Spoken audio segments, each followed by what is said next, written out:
ओम शांति।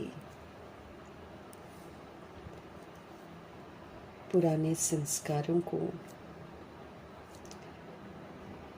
दिल से और दृढ़ता से परमपिता परमात्मा को सौंप कर फिर कभी उसको यूज़ नहीं करना है।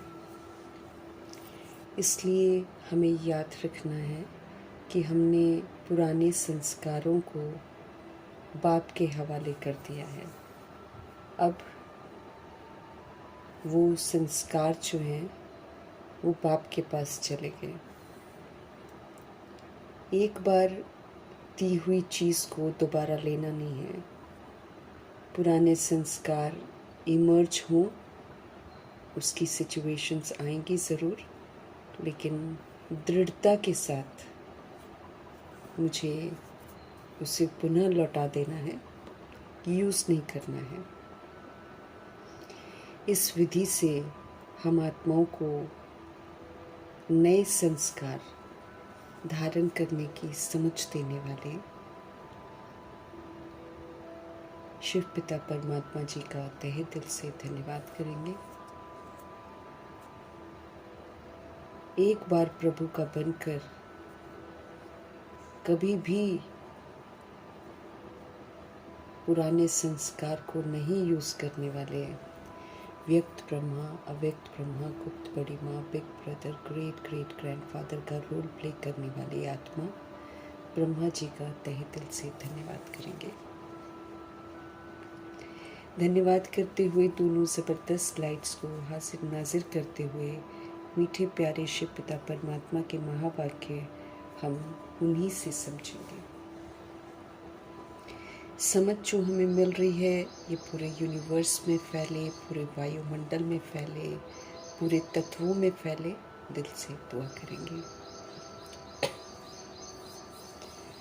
मिल रही समझ यूनिवर्स में मौजूद सारी रूहों तक भी पहुँचे, ये भी हम दिल से दुआ करेंगे।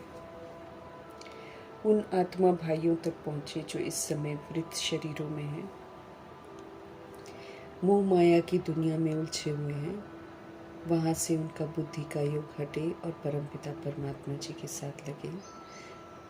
उन आत्मा भाइयों के लिए समर्पित करेंगे जो हम आत्माओं के साथ नकारात्मकता से जुड़े हुए हैं, जो लौकिक में जुड़े हुए हैं।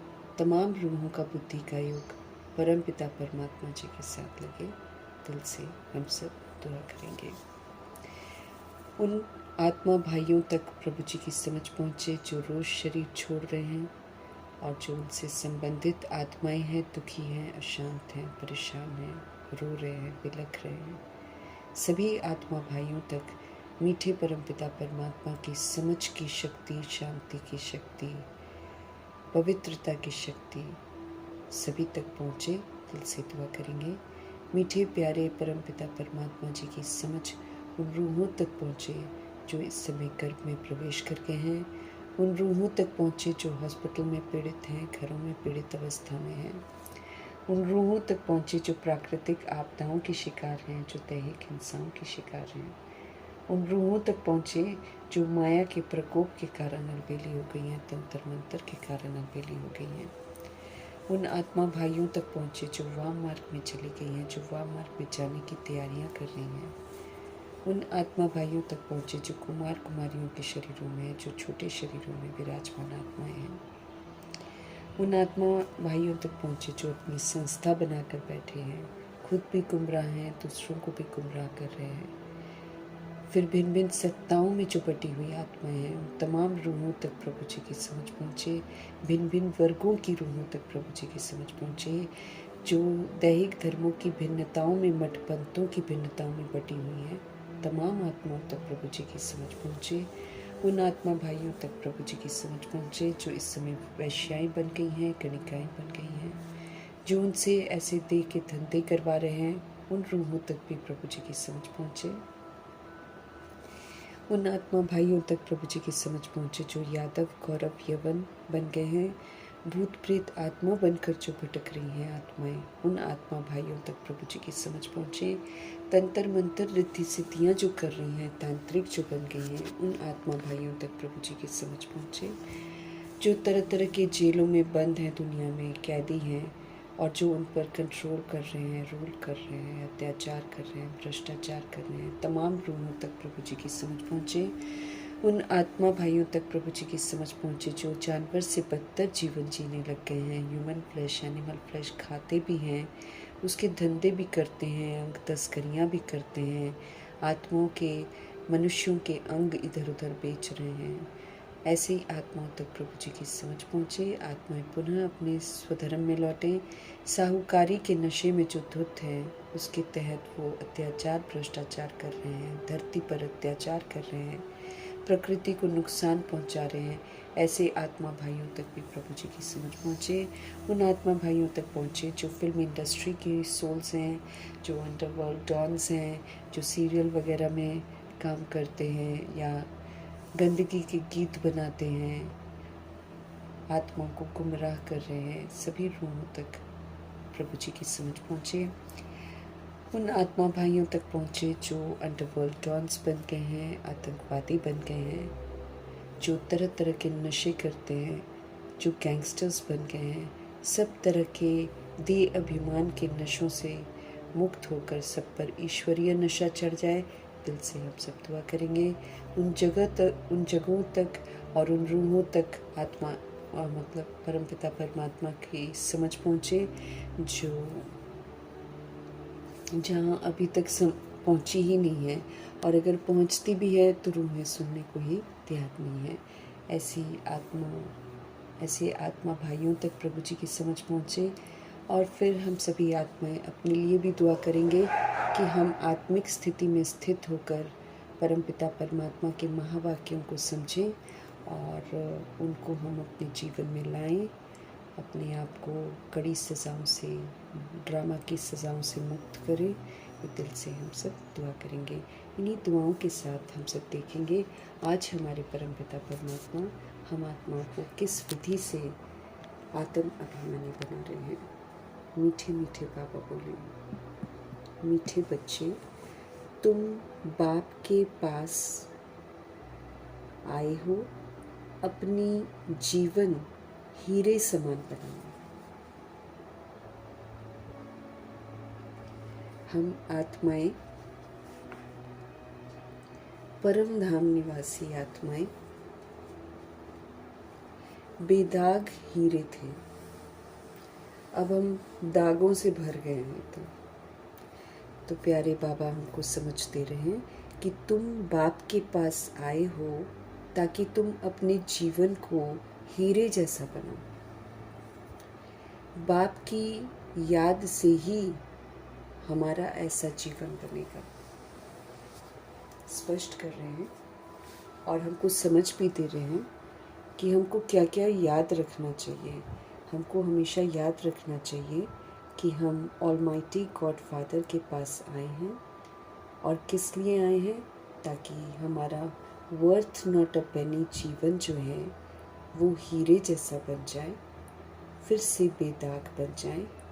और ये भी स्पष्ट कर रहे हैं कि ऐसा जीवन हमारा तब बनेगा जब हम एक बाप की याद में निरंतर रहेंगे। बाबा की याद से ही हमको ताकत मिलेगी और उसी ताकत से हमको रियलाइजेशन होगा। रियलाइजेशन से फिर हम सहज ही जो बुराइयां हैं उसको छोड़ देंगे और फिर हम हीरे जैसा बेदाग बन जाएंगे। वो जो पुराने संस्कार हैं, पुरानी स्मृतियां हैं और पुराने जो पाप कर्म हमने कर रखे हैं उसको बाबा की याद से ही भस्म कर सकते हैं।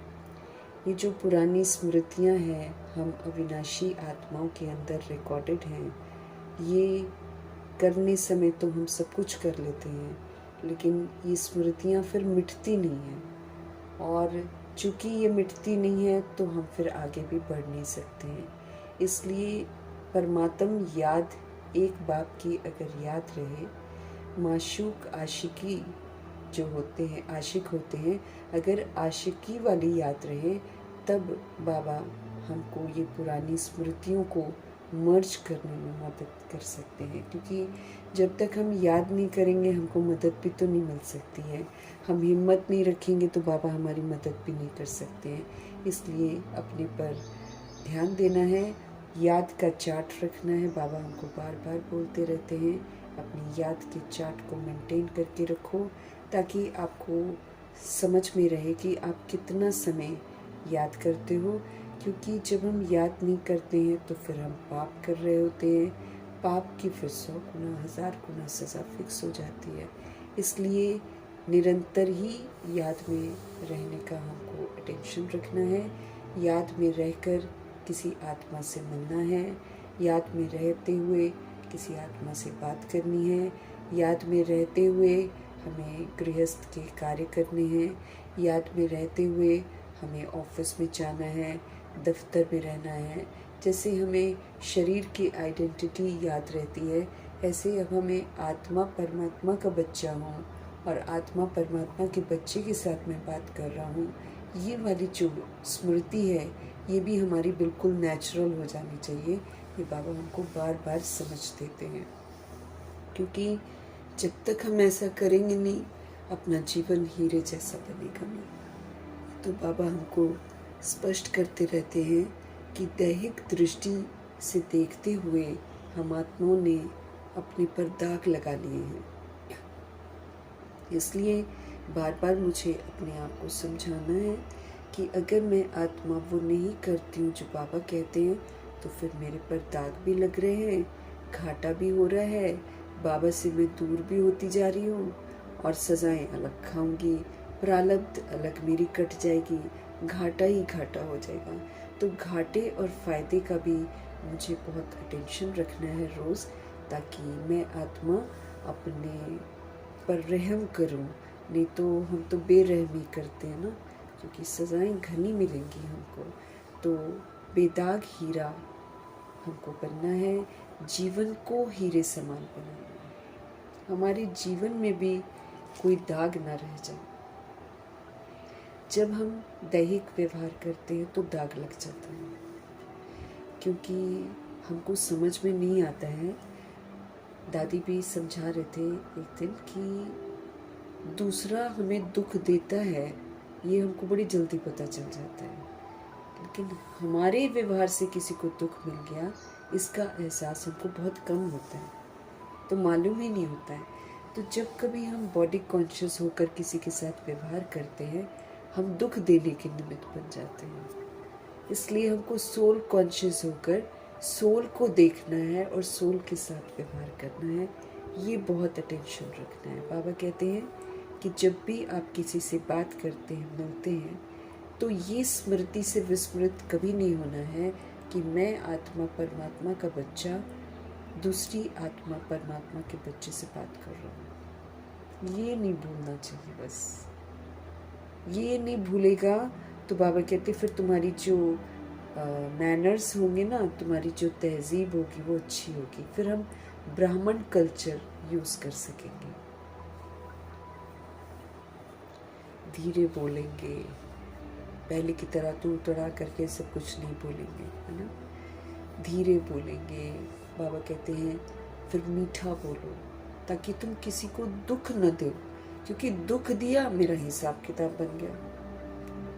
अब किस लहजे से हम किसी से बात करते हैं, उस लहजे से उस आत्मा को दुख होता है, ये हमको समझ में नहीं आता है। तो जब भी हम दैहिक पन से बात करते हैं या बॉडी कॉन्शियसनेस से बात करते हैं या दैहिक रिश्ते की स्मृति से जब हम बात करते हैं, तो हम दुख देने के निमित्त बन जाते हैं। दुख देना माना बंधन में बंध जाना। इसलिए हमको आत्मिक सुख देना है सबको, आत्मा बनकर आत्मा से बात करनी है, और फिर साथ में परमात्मा की स्मृति ज़रूर है। अब हम लड़ेंगे, झगड़ेंगे, आवाज़ में बात करेंगे, कड़वा बात करेंगे, तो हम तो डिससर्विस कर रहे हैं ना, क्योंकि जो रूहें जानती हैं कि हम भगवान से पढ़ रहे हैं, उन रूहों के मन में तो यही होगा ना कि इनको बात तो करना नहीं आता है। हम बंधन में बंध जाते हैं। इसलिए ये जो जीवन हीरे समान बनाना है, इसमें एक भी दैहिक दाग नहीं होना चाहिए, न दैहिक सोच होनी चाहिए, न दैहिक दृष्टि होनी चाहिए, न दैहिक बोल होने चाहिए, न दैहिक हमारे कर्म होने चाहिए, न दैहिक वृत्ति होनी चाहिए।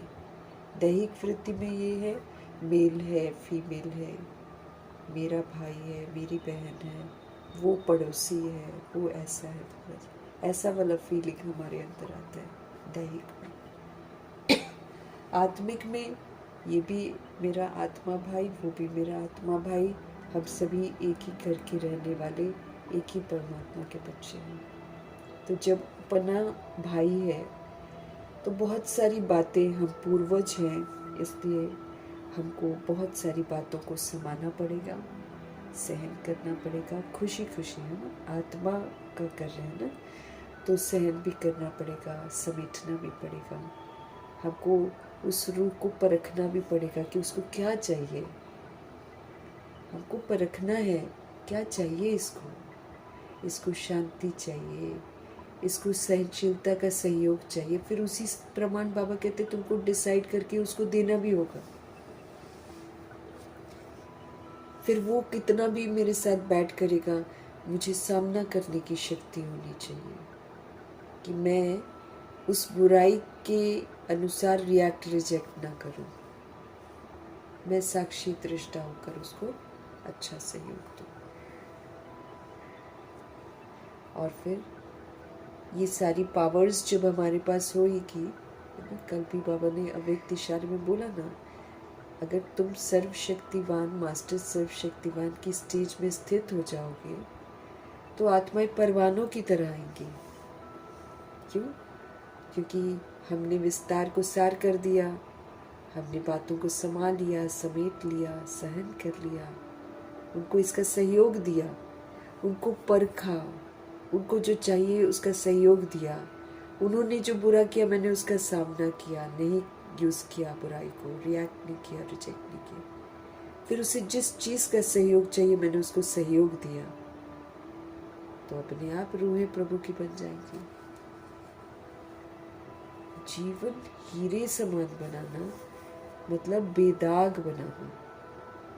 और दाग मेरे अंदर तब तक रहेंगे जब तक मैं आत्मा भ्रिकुटी में देखना न शुरू कर दूं और उसके नीचे देखना बंद न कर दूं। उस दिन हम बेदाग होंगे, और वो भी पूरा बेदाग नहीं, उस दिन भी बेदाग होकर हम त्रेता युग तक पहुंचेंगे।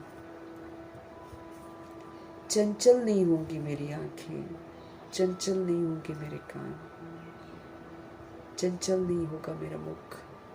लेकिन उसके बाद बाबा कहते हैं और पुरुषार्थ करके सूर्यवंशी घराने में चलने लायक बने। पहले त्रेता युग तक पहुंचना है। हम सभी आत्माएं बाप के पास आए हैं, ये बाबा हमको याद दिला रहे हैं कि हम बाप के पास आए हैं। फिर क्यों आए हैं उसका एक हिस्सा, यूँ तो बाबा ने बहुत सारी बातें बता रखी हैं, लेकिन उसका एक हिस्सा बाबा बता रहे हैं, हम अपना जीवन हीरे समान बनाने के लिए आए हैं। तो याद रखना है कि दाग ना लगे। बाबा कहते हैं ऐसा वाला हीरे जैसा जीवन हम तब बना सकते हैं जब हम बाबा की यादों में रहें। बाप की याद ही हमको निखार सकती है, और सच्ची याद, है ना, स्वयं को आत्मा समझकर परमात्मा को सच्चे दिल से जब हम याद करेंगे ना, तभी बाबा कहते पावर आता है हमारे पास, तभी मेरा पाप दग्ध होता है, और तब जाकर हमको ताकत मिलती है इतनी शक्तियों को यूज़ करने की, गुणों को यूज़ करने की। क्योंकि कलयुग में सतोगुणी और सत्युगी पाठ बजाना है। कलयुग में जहाँ लोग धज्जियाँ उड़ाते हैं, नीचे गिराने की कोशिश करेंगे, बहुत कुछ करेंगे, उस कलयुग के वायुमंडल में मुझ आत्मा को सबके साथ सतोगुणी, सतयुगी, साक्षी, दृष्टा, त्रिकालदर्शी वाला, त्रिनेत्री वाला पाठ बजाना है। कैसे बजाएंगे? कहाँ से आएगी ताकत हमारे पास? बाबा की याद से ताकत आएगी। परमपिता परमात्मा हम आत्मा को समझ दे रहे हैं, युक्ति बता रहे, सहज युक्ति कि आप याद में रहो। याद से ही आप हीरे तुल्य जीवन बना सकते हो। याद में नहीं है फिर हमारा गड़बड़ हो जाता है, पाप होता है। बाबा तो कह रहे हैं हम याद में नहीं रहते हैं तो हमसे पाप होते हैं।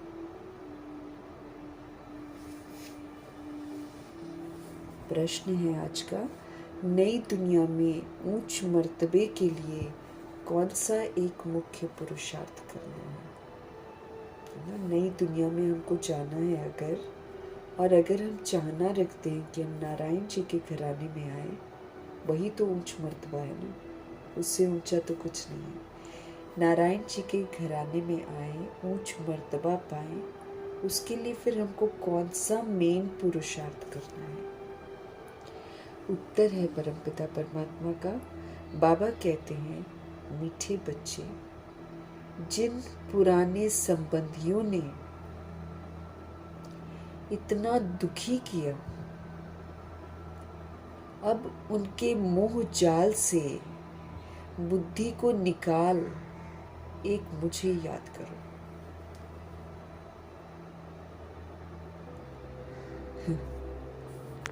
बाबा कह रहे हैं, मीठे बच्चे, जिन पुराने संबंधियों ने इतना दुखी किया, अब उनके मुंह जाल से बुद्धि को निकाल एक मुझे याद करो। क्या फायदा है उनको याद करने का जो दुख देते हैं? लेकिन हम लोग इतने बुद्धू हो जाते हैं कि जो सुख देने वाला, जो सच्चा प्यार करने वाला हमको इतना प्यार करता है, हमारे लिए रोज आते हैं, पढ़ाई पढ़ाते हैं, कब से पढ़ाए जा रहे हैं, हम नहीं सुधर रहे हैं, तो ऐसे नहीं तो वैसे नहीं तो कैसे नहीं, हर विधि से हमको सुधारने की कोशिश कर रहे हैं।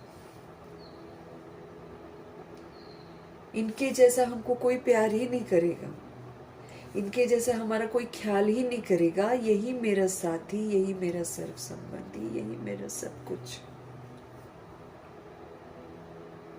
फिर हम याद उनको करते हैं जो हमको दुख देते हैं।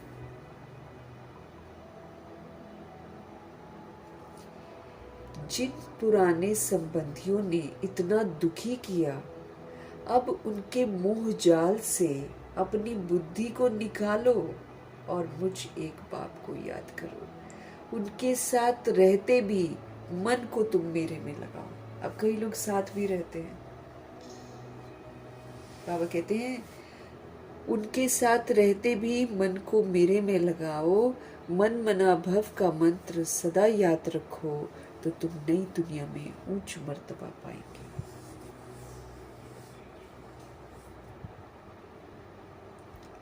सबको रूह समझना है, सबको परवश समझना है। जो ऐसे दुख देती हैं आत्माएं, वो बीमार हैं।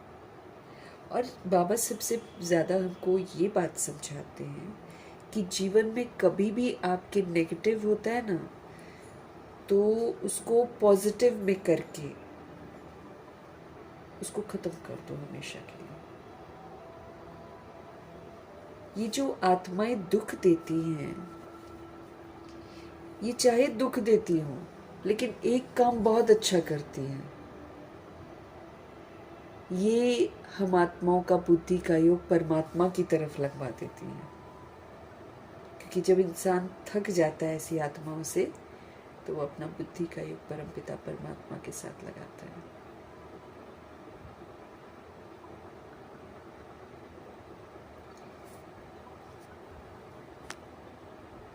तो बाबा की जो युक्तियां हैं, इन पर चलने में ही कल्याण है। कभी भी हमको कोई याद नहीं आना चाहिए। हमारे शिव बाबा हमको बोल रहे हैं, मीठे बच्चे, जिन पुराने संबंधियों ने इतना दुखी किया, अब उनका जो मोह का, अब याद क्यों आ रहा है? क्योंकि मोह का जाल है।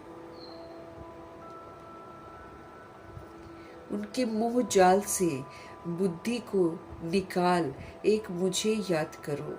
उनके साथ रहते भी मन को तुम मेरे में लगाओ।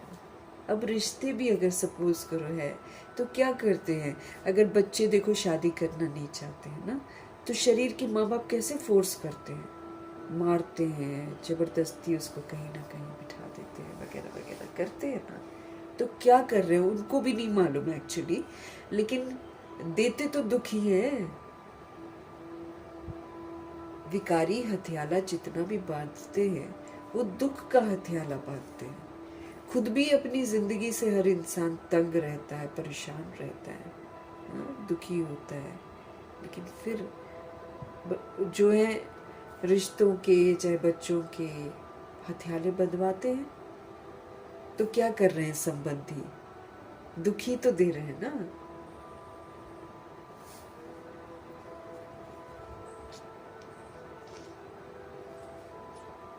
मोह जाल से बाबा कहते बुद्धि को निकालो।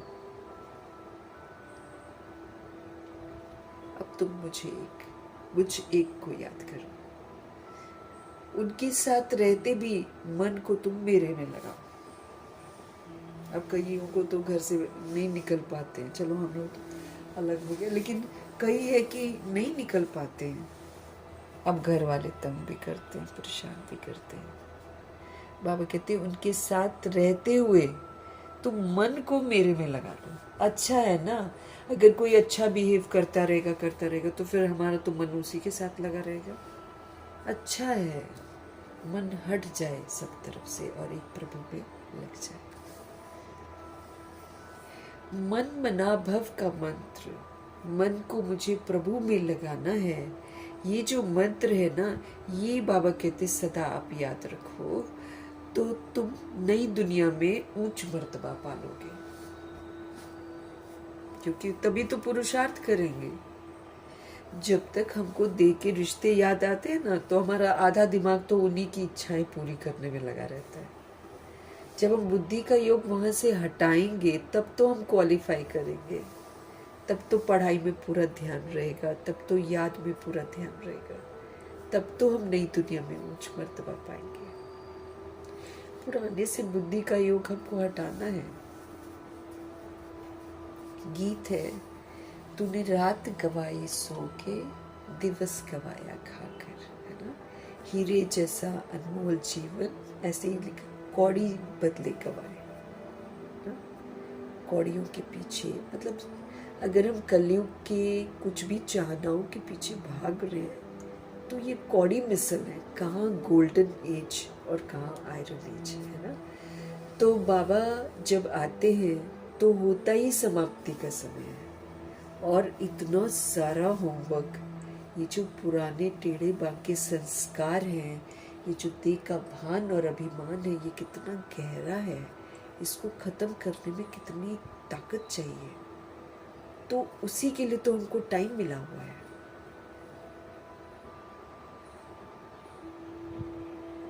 उसके लिए तो टाइम मिला है हमें।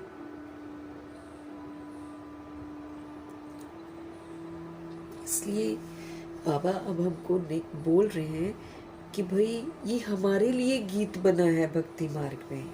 16,108-33 करोड़ बच्चों के लिए गीत है ये, क्योंकि हम में से ही कुछ आत्माएं इस समय रात को सोकर गवाती हैं और दिन को खाकर, क्योंकि सब तरह के आत्माएं हैं ना, कुछ खाने वाले हैं, कुछ कथा सुनाने वाले हैं, कुछ कलेक्शन करने वाले हैं यहीं पर आत्माएं, है ना।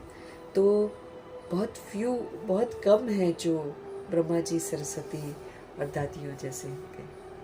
इसलिए रात गवा रहे हैं सोकर और दिन को खाकर। ये आज क्या बनाया, है ना। दिन को खा पी कर गवा रहे हैं, और ये जो अनमोल सा प्यारा सा जीवन है जिसमें बाबा हमारी जिंदगी में आए हैं, इसको व्यर्थ गवा रहे हैं, कौड़ियों के लिए गवा रहे हैं। कुछ भी अच्छा खाए पिए, अच्छे कपड़े पहने, अच्छा रहन सहन करें, घूमे फिरे, क्या कर रहे हैं, कौड़ियाँ ही तो है। धन कमाए। तो हीरे जैसा जन्म है ये हम ना मुरलियाँ पढ़ते हैं ना, तो हम उसकी गहराइयों में नहीं जाते ना। गहराइयों में जाएं तो हमको पता चले कि हीरे जैसा जीवन किसको बाबा बोल रहे हैं, याद की यात्रा किसको बाबा बोलते हैं, पाप भस्म करना किसको बोलते हैं। याद की यात्रा में तो सब लोग सोच रहे हैं हम भगवान जी को याद करते हैं, सभी सोचते हैं। यहाँ बाबा हमको बोलते हैं कि अपने को आत्मा समझकर आप परमात्मा को याद करो, तब जाकर आपके पाप भस्म होंगे। नहीं तो 63 जन्मों का बोझा भी मेरे सिर पर पड़ा हुआ है, और ऊपर से अब जो बोझे इकट्ठे करे जा रहे हैं वो अलग जमा होते जा रहे हैं।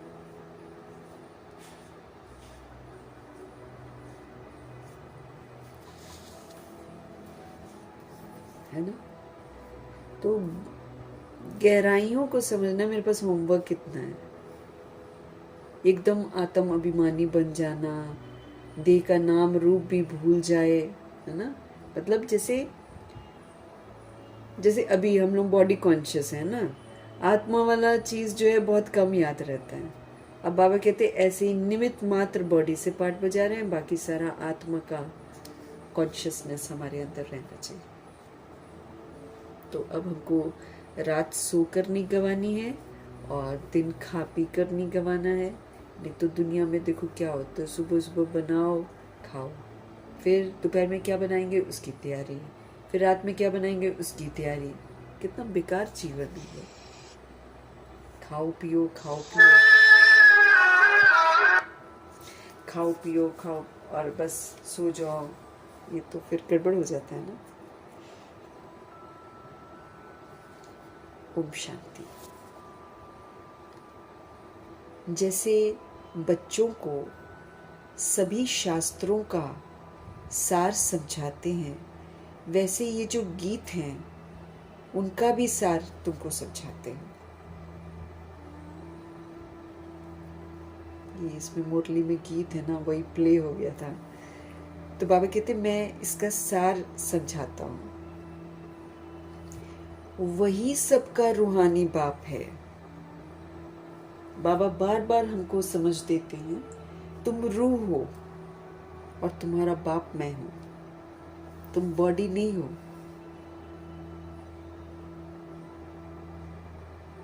बाबा समझाते हैं वही सबका रूहानी बाप है। 800 करोड़ लोग हैं अगर, तो 800 करोड़ शरीरों में जो आत्माएं हैं उनका बाप शिव बाबा है। अब कोई मुस्लिम बनकर बैठा हो, चाहे क्रिश्चियन बनकर बैठी हो रूह, चाहे सिख बनकर बैठी हो, चाहे बुद्धिस्ट बनकर बुद्धिज्म में गई हुई हो, सबका बाप एक ही है।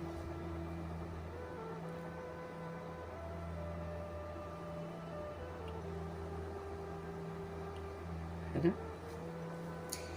रूहानी बच्चों को ब्रह्मा तन से बैठकर समझा रहे हैं। रूहानी बच्चा, हम हैं बॉडी में, लेकिन अब हम अपने को रूह समझकर, बाबा का बच्चा समझकर उनसे सुन रहे हैं, तो हम क्या हो गए? रूहानी बच्चे। तो रूहानी, वही सबका रूहानी बाप है। रूहानी बच्चों को ब्रह्मा तन से बैठकर समझा रहे हैं। बाप हमको समझाते हैं, हे बच्चों, तुम जानते हो हमारा हीरे जैसा जन्म बन रहा है। ये डायमंड एज कहलाता है ना, संगम युग। तो देखो अव्यक्त बाप दादा जहां आते हैं उसको डायमंड हॉल बोलते हैं, है ना? तो बाबा कह रहे हैं, बाप समझाते हैं, हे बच्चों, तुम जानते हो हमारा हीरे जैसा जन्म बन रहा है। बाप के पास आते ही हो, किस लिए? अपने जन्म को हीरे जैसा बनाने के लिए आते हो। हीरे जैसा जन्म कहा जाता है इसको। स्वर्गवासियों का हीरे जैसा जन्म होता है, जो स्वर्ग में जाने का हक प्राप्त करते हैं। कौड़ी जैसा जन्म है नरकवासियों का। आज लोग भले कितने भी साहूकार हों, है ना, जीवन कैसा है उनका, कौड़ियों जैसा। पल भर में खत्म हो जाएंगे तो पल भर में क्या कैसे शरीर उनके रह जाएंगे यहाँ पे।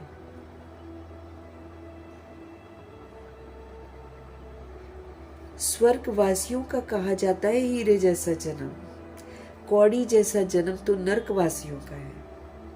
तुम संगम युग को भी जान चुके हो। हम अभी संगम युगवासी हैं। हम अभी संगम युगवासी हैं। ये संगम युग सबके लिए कल्याणकारी है। कलयुग में हैं हम, लेकिन कलयुग में भी एक छोटा सा संगम युग है। उसमें हम तब हैं जब हम अपने को आत्मा समझते हैं, क्योंकि आत्मा और परमात्मा का मिलन तभी हो सकता है जब हम खुद को आत्मा समझेंगे। अब देखो, शुरू की आत्माएं, अपने को 14 वर्ष उन्होंने आत्मा का पाठ पक्का कराया, तो परम पिता परमात्मा डायरेक्ट उनकी सभा में आकर पढ़ाते थे। हम सब मुरली के द्वारा बाबा की पढ़ाई पढ़ रहे हैं, लेकिन अगर हम अपने जीवन को हीरे जैसा बनाएंगे तो बाबा अनुभव कराएगा कि पास में है। पर उनका भाग्य तो अलग ही था कि ब्रह्मा जी साकार में हैं और शिव बाबा आ रहे हैं और पढ़ा रहे हैं। वो डिफरेंस, वो चेंजेस, वो वायुमंडल कितना सुंदर होगा जिसपे दादियां बैठकर पढ़ती थी। तो बाबा कहते हैं स्वर्गवासियों का हीरे जैसा जन्म है, कौड़ी जैसा जन्म नरकवासियों का है। तुम संगम युग को भी जान चुके हो, और अब हमको क्या याद रखना है कि हम संगम युगवासी हैं। ये संगम युग सभी आत्माओं के लिए कल्याणकारी है। इवन दो सोल्स जो बाबा को नहीं पहचान पाते हैं या द्वापर युग कलयुग में, उनके लिए भी ये कल्याणकारी है। वो भी दुखों से, भ्रष्टाचार से, अत्याचार से, गंदी आदतों से मुक्त हो गए। हमारा भला होगा तो उनका भी भला हो जाएगा, क्योंकि हम ही से जुड़े हुए हैं ना वो लोग।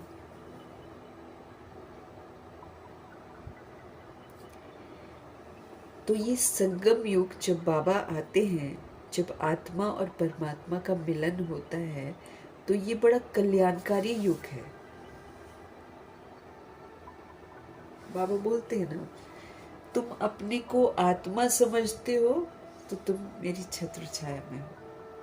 तुम अपने को शरीर समझते हो तो फिर तुम अपने लिए खुद जिम्मेवार हो। तो हम बाहर हो जाते हैं, भले मुरली पढ़ रहे हैं, लेकिन बाबा मेरी रिस्पॉन्सिबिलिटी तभी लेंगे अगर मैं आत्मा अपने को आत्मा समझूं सारा दिन।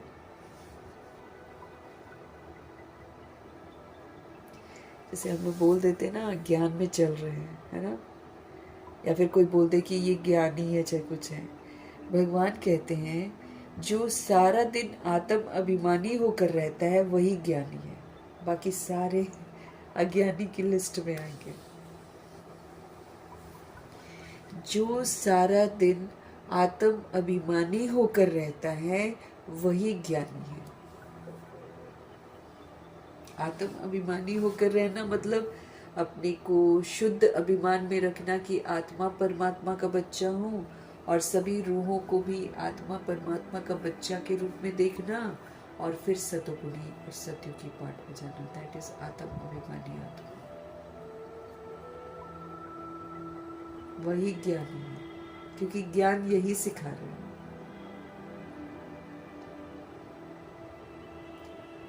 इसलिए बुद्धि का योग सब तरफ से हटाना पड़ता है, नहीं तो इतनी ऊंची मंजिल कहां से पहुंचेंगे। तो ये संगम युग सभी रूहों के लिए कल्याणकारी है। इस संगम युग में ही सभी की गति सदगति होती है। इसी में होती है गति सदगति। मतलब द्वापर युग कलयुग की सोल्स सब शांति धाम जाएंगे, और जो क्वालिफाई करने वाली सोल्स हैं 16,108 करोड़ आत्माओं में से, वो पहले शांति धाम जाएंगे और फिर अपना जितना उन्होंने कमाया होगा उसके अनुसार उनकी जो एक्ट है वो इमर्ज होगी, और अपना नंबर वार वो सोल नीचे आएगी। सूर्यवंशी वाले सूर्यवंशी में आएंगे, चंद्रवंशी वाले चंद्रवंशी में आएंगे। ऑटोमेटिकली आएंगे अपनी अपनी रिकॉर्डिंग के अनुसार।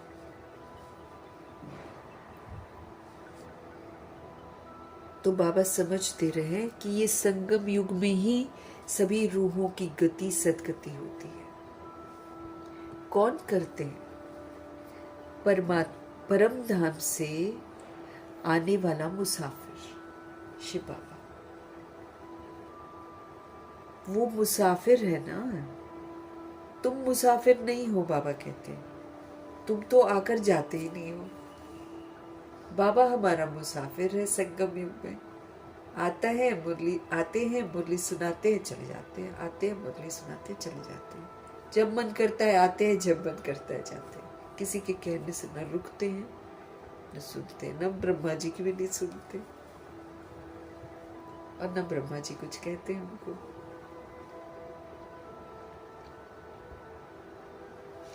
अव्यक्त बाप दादा की सभा में जब बाबा बहुत कम कर रहे थे ना आना, तो कभी ब्रजमोहन भाई गाते थे, कभी कोई कुछ गाता था मिलकर कि मत जाओ मत जाओ, थोड़ी सुनते हैं,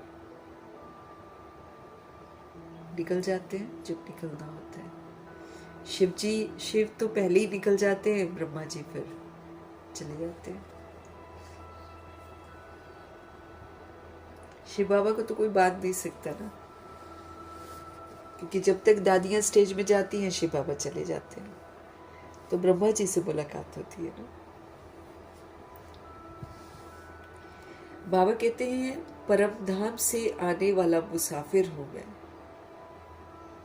तुम मुसाफिर नहीं हो। बाबा कहते हैं तुम तो एक बार ऊपर, कृष्ण जी एक बार ऊपर से नीचे आए हैं तो फिर तो वो यहीं पर रहे हैं। दादा लेखराज बन गए, फिर दादा लेखराज को बाबा ने ब्रह्मा बनाया, फिर वो ब्रह्मा का पार्ट उन्होंने साकार में बजाया, अभी अव्यक्त में बजा रहे हैं।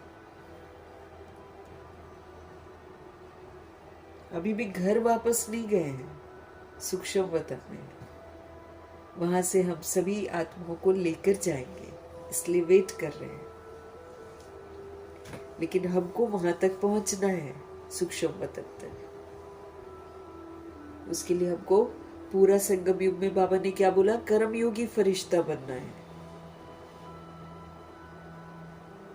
2009-10 में जब भी हम आए हैं, हमको तो किसी ने नहीं बोला कि भाई ये संगम युग के समय में पूरा कर्मयोगी फरिश्ते का पाठ बजाएंगे, तब फरिश्ता बनेंगे और तब जाकर देवता बनते हैं। ये तो बाबा से पढ़ते पढ़ते पढ़ते पढ़ते पढ़ते उतरी होंगी बुद्धि से, है ना। जो हमारे ऊपर पढ़ते बेसब्जी की चढ़ रखी है, उल्टे कर्मों की चढ़ रखी है, वो जैसे जैसे अब उतर रही है, तो बाबा समझ दे रहे हैं। तो पता चल रहा है अरे जब से आए थे तब से तो कर्मयोगी फरिश्ता बनकर पाठ बजाना था। तब से तो हमको क्वेश्चन करेक्शन कोटेशन नहीं करना था, तब से तो हमको बिंदी लगानी थी, तब से तो हमको रिएक्ट रिजेक्ट नहीं करना था, प्रदर्शन पर चिंतन नहीं करना था, स्वचिंतन करना था, स्वदर्शन करना था। अब बताओ, अब समझ में बाबा दे रहे हैं कि ये सारी चीजें करने के लिए टाइम मिला। कर्मातीत बनना है, ऐसे थे ब्रह्मा बाप बनना है, संपूर्ण पवित्र बनना है। कल कैसे बोला बाबा ने, जितनी कमी होगी उतनी तुम्हारे लाइट के क्राउन में चमक कम होगी, दिखाई ही नहीं देगा कि ताज है। लाइट का क्राउन उसको मिलेगा जो एकदम पूरा प्योर हो जाएगा। और पूरा प्योर कौन होएगा, जो आत्माभिमानी होगा।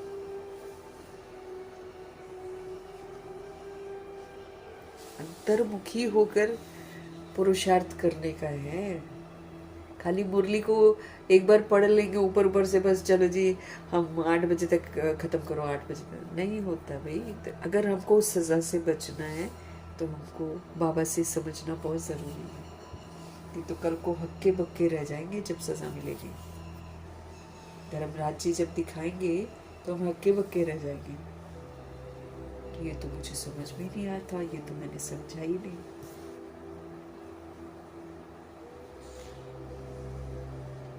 बाबा यूँ तो हम भी कह देते हैं कि हम मुसाफिर हैं, लेकिन बाबा जी कह रहे हैं आप मुसाफिर नहीं हो, आप तो आते हो तो यहीं पे रह जाते हो। वो तो मैं आता हूँ तुमको लेने के लिए, तुमको कहाँ पता चलता है कि ऊपर जाना है। एंजॉय करने लग जाते हैं, 2500 वर्ष तो एंजॉय करते हैं और उसके बाद स्मृति का पाठ शुरू। फिर कौन लेकर जाएगा हमको। रूह ऊपर से नीचे आ जाती है, नीचे से ऊपर उड़ नहीं पाती है, इधर ही उड़ती रहती है। इधर अगर उड़ना है तो भारत से अमेरिका उड़ जाएगी 1 सेकंड में, पता भी नहीं चलेगा। किसी को पता चलता है उड़ती है, जाती है, किसके घर में प्रवेश कर जाती है, कुछ ना पता चलता। ये तो बॉडी में बंदिश में रहती है, बॉडी से निकली जहां उसका पार्ट होगा वहां पहुंच जाएगी।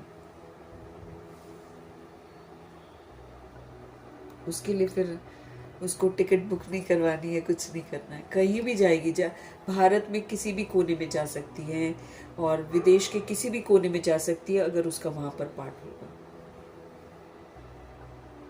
विदाउट एनी खर्चा। जाकर घुस जाएगी घर में। अब जिसके घर में घुसती है उसको भी पता नहीं चलता है, बस खाली डॉक्टर कहेगी हार्ट बीट आ गई। हार्ट बीट नहीं आ गई, रूह चली गई अंदर। अब समझ में आता है।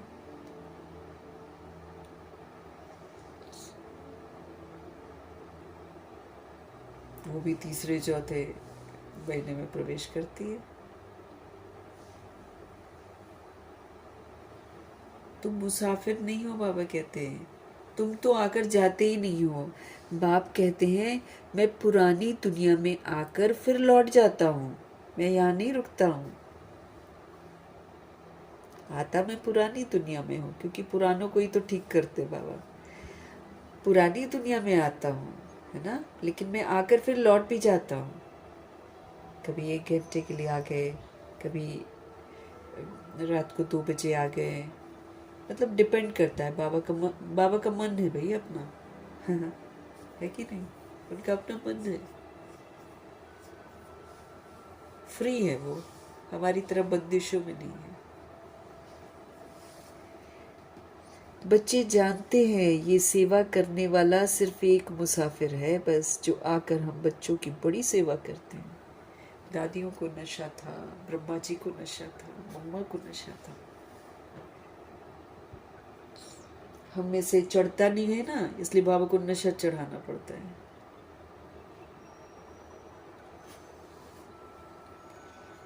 एक ही है ये सेवा करने वाला मुसाफिर, जो आकर हम बच्चों की बड़ी सेवा करते हैं। इसका रिटर्न हमको देना पड़ेगा, ड्रामा लेगा हमसे रिटर्न।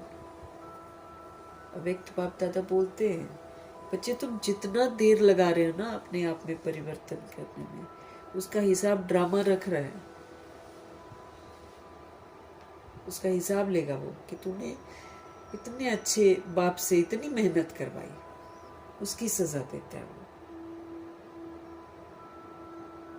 क्योंकि जितना हम देरी करते जा रहे हैं उतना मेरी प्रारब्ध कम होती जा रही है ना, तो हम लेट आएंगे। जो लेट आएगा उसको पनिशमेंट तो मिलना ही है।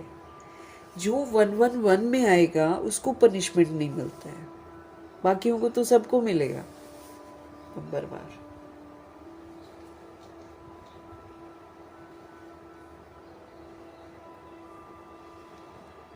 इतने प्यार से सेवा करते हैं ना बाबा हमारी, सच्चा प्यार करते हैं। लेकिन जब हम इनके प्यार का वो नहीं करते ना, कदर, है ना, तो दुनिया में भी हमको किसी से प्यार नहीं मिलता है।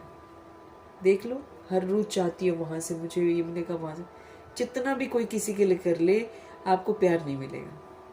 क्यों? क्योंकि ये जो निस्वार्थ प्यार करने वाला है इसकी कदर नहीं करी ना, इनकी कदर नहीं करी हमने।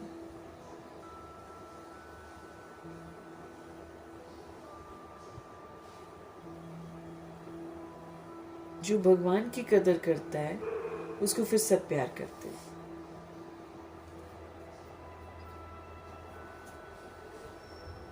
उनको फिर हर जन्म में भी प्यार मिलता है परिवार से वगैरह से। अब जैसे ब्रह्मा जी थे तो कितना प्यार मिलता था उनको आखिरी दादा लेखराज के रूप में। कितना लोग प्यार करते थे, आदर सत्कार करते थे। राजा कोई घुसने देगा बेडरूम में? राजा के जो रानियां होती थी वो अपने कक्ष में बुलाती थी, वहां जाकर हीरे जवाहरात। इतना विश्वास था दादा लेखराज पर कि दादा लेखराज के लिए दरवाजे खुले होते थे उनके। तो देखो, चूंकि उन्होंने एक शिव बाबा से प्यार किया है संगम पर, परिवार को भी छोड़ दिया, सबको छोड़ दिया, वरना जो लौकिकपन है वो छोड़ दिया ना, रखा चलो साथ में, लेकिन वो परवाह नहीं करी किसी की भी। उन्होंने एक बाप को सच्चा प्यार किया। तो देखो, आखिरी जन्म में भी उनको सबसे प्यार मिला है। ये तो कलयुग का आखिरी था।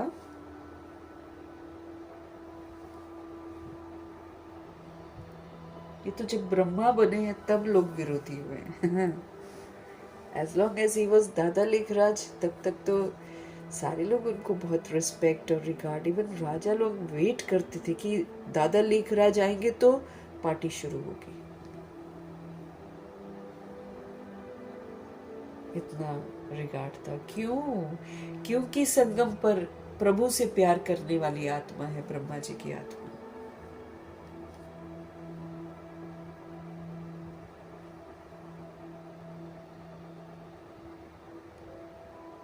ऐसी सेवा और कोई कर ना सके, शिव बाबा जैसे। इसलिए हमको रिटर्न देना पड़ेगा। जितना लेट हम परिवर्तन करेंगे उतना हम सजा खाएंगे।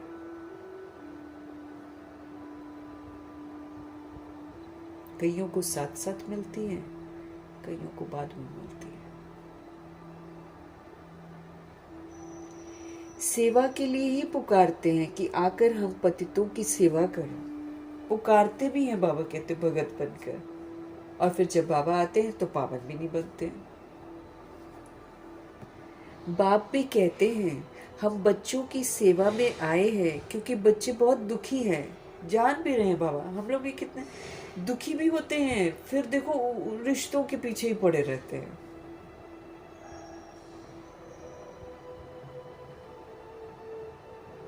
शिव बाबा, हम बच्चों की सेवा में आए हैं क्योंकि बच्चे बहुत दुखी हैं, पुकारते भी हैं हमारे दुख हरो और हमको शांति दो। तो बाबा फिर बताते कि भाई दुख तुमको क्यों है? बाबा बोलते हैं तुम्हारा देह का अभिमान तुम्हारे दुख का कारण है, देह का भान दुख का कारण है, फिर उससे पनपने वाले विकार तुम्हारे दुख के कारण है, दैहिक कमी कमजोरियां तुम्हारा दुख का कारण है। बता तो रहे हैं बाबा, छोड़ो इसे, फिर नहीं छोड़ते। बाबा की मुरलियां यूं ही हमारे लिए नहीं चल रही हैं। अब जैसे कल 2010 की मुरली है, राइट? अब कई लोग बोलेंगे कि अरे 2010 में चली थी, तो 2010 में चली थी दादियों के लिए, अपने लिए तो अभी चल रही है। क्यों? क्योंकि कुछ की पढ़ाई होती है साकार में, कुछ की पढ़ाई होती है अव्यक्त में, कुछ की पढ़ाई ऐसे बाबा कहते हैं मुरलियों के द्वारा पढ़ाई होती है। तो now everything applies to me. I don't have to see कि इट इज 2010 मुरली। आज की मुरली है, मेरे लिए है। ऐसा समझेंगे तब हम सुधारेंगे अपने आप को। हाँ। कई लोग ऐसे बोलते हैं 2010 की मुरली, और उसमें फिर वो लोग सोचते हैं अच्छा उस समय। अरे नहीं जी, हमारे लिए अप्लाई हो रही, नाउ इट इज अप्लाई। आज मेरे लिए है ये मुरली। एक एक बोल हमारे लिए है। तो बाबा देख रहे हैं कि हमारे पुराने संस्कार अभी भी कार्य कर रहे हैं, इसलिए उन्होंने कल हमारे लिए मुरली चलाई। हर दिन हमारे लिए नया साल है संगम युग में। क्यों? क्योंकि हर दिन मेरे में नयापन आना चाहिए। बाबा कहते हैं नवीनता चाहिए, हर दिन इम्प्रूवमेंट चाहिए, क्योंकि हमको बनना है स्मृति स्वरूप नष्ट मोहा। और स्मृति स्वरूप नष्ट मोहा में पुराना सारा भूल जाना चाहिए मेरे दिमाग से। सब चीजों से मुझे विस्मृत होना है, सब चीजों से, क्योंकि एक भी स्मृति रहेगी मुझे यहाँ खींच लेगी। पक्का करना है ये आत्मा है, ये भी आत्मा है, ये भी आत्मा है। मैंने तो बहुतों के साथ पाठ बजाया है, मैं ये हूँ, सारा चीज अपने आप को समझाना है। ये मेरा बच्चा है, ये तो कभी नहीं सोचना। ड्रामा छीन लेगा, छीन लेते हैं ना ड्रामा, रूह निकल जाती है, और जिसको हम बच्चा बच्चा कहते हैं वो वाला बॉडी हमको पकड़ा देता है ड्रामा। ले ले अपना बच्चा, क्योंकि तुमने ये बनाया है उसके अंदर जो है वो तुम्हारा नहीं है, वो तो तुमने कर्मों से उसको बांधा था, इसलिए तुम्हारे पास आया। बॉडी को देख कर रो रही है ना आत्माएं आजकल, मेरा बच्चा, मेरा बच्चा, मेरा बच्चा।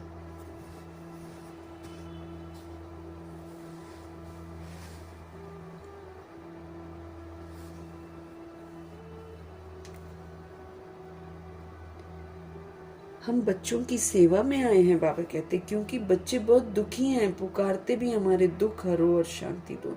दो चीज हमेशा याद रहती है, सुख और शांति सबको चाहिए। यहाँ दुख और अशांति है तब पुकारते हैं, क्योंकि पवित्रता नहीं है। अब पवित्रता के ये दोनों बच्चे हैं, बाबा कहते हैं सुख और शांति। इसलिए बाबा हमको क्या बोलते हैं, अगर तुम जीवन में सुख और शांति का अनुभव नहीं करते हो ना, अपनी तुम प्योरिटी को चेक करो, गड़बड़ है तुम्हारी प्योरिटी। अब प्योरिटी बड़ी गहरी है। अब लोग बोलेंगे हम तो ब्रह्मचर्य में रहते हैं। अब यहाँ भगवान जी बोलते हैं अगर तुम्हारी दैहिक दृष्टि है तुम अपवित्र हो, अगर तुम देह समझते हो तो तुम अपवित्र हो। बाबा तो गहराई बता देते हैं और कहते तुम्हारे जीवन में दुख और अशांति है, चेक करो अपनी प्योरिटी, तुम गड़बड़ हो कहीं ना कहीं।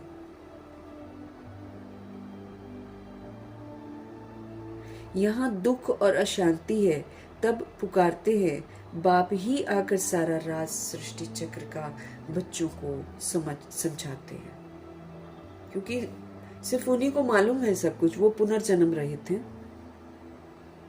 अब बाकी तो सारे पुनर्जन्म लेते, हमको तो पिछला याद नहीं रहता है, तो हम हिस्ट्री कहाँ से बताएंगे। इसलिए हम गलत हिस्ट्री पढ़ते हैं, गलत ज्योग्राफी पढ़ते हैं। कौन बताएगा सत्य? या तो भगवान जी आकर हमको मूल वतन का भी सत्य बताते हैं, सूक्ष्म वतन का भी बताते हैं, स्थूल वतन का भी बताते हैं। कोई बता सकता है क्या? कोई नहीं बता सकता है। लेकिन फिर देखो हम स्कूलों में हिस्ट्री ज्योग्राफी कितना रटते हैं, कितना लिखते हैं। जितने पेजेस लिखो उतने मार्क्स मिलते हैं हिस्ट्री में। बैठ बैठ कर रट रट कर, ये डेट को वो हुआ था, उस डेट को उसने मारा था, उस डेट को यहाँ युद्ध हुआ, कुछ किसी को अता पता नहीं है। And what is the use, what is the point of learning that history कि उसने उसको मारा था, उसने उसको मारा था। घड़े मुर्दे उखाड़ते हैं और बस उसी में नंबर लाते हैं, माँ बाप खुश हो जाते हैं। फर्स्ट डिवीजन आया, चाहे ये डिवीजन आया। चरित्र से हम लोग बिल्कुल ही अनएजुकेटेड बन जाते हैं, अनपढ़ गवार। भगवान जी के पास जब हम आते हैं तो हम सारे के सारे अनपढ़ गवार होते हैं।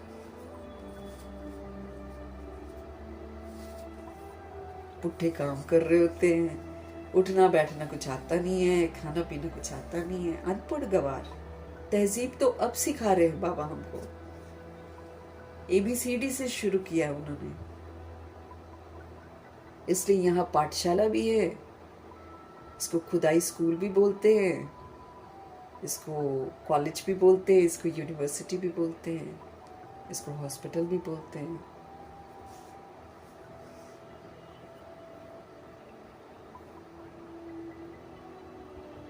बाप ही आकर सारा राज सृष्टि चक्र का बच्चों को समझाते हैं। बच्चे समझते हैं कि अब तो भक्ति मार्ग खत्म होता है, कलयुग का अंत माना भक्ति नीचे उतरती आती है। ज्ञान से तुम्हारी चढ़ती कला हो जाती है। फिर हमको समझ आता है, फिर समझ से हम सुधरते हैं, तो फिर सुधरते सुधरते किधर को जाते, ऊपर। और भक्ति करते करते कहाँ जाते हैं, नीचे। इतराती हैं आत्माएं, हम ये भक्ति करते हैं, हम वो भक्ति करते हैं, समझ कुछ भी नहीं है।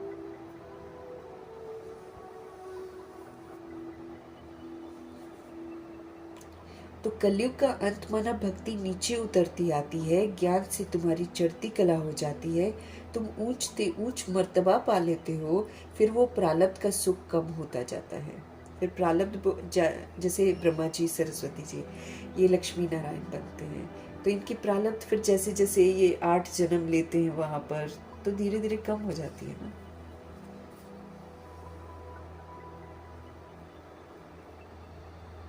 बाबा कहते तुम ऊंचते ऊंच मर्तबा पा लेते हो, फिर वो प्रारब्ध का सुख जो है कम होता जाता है।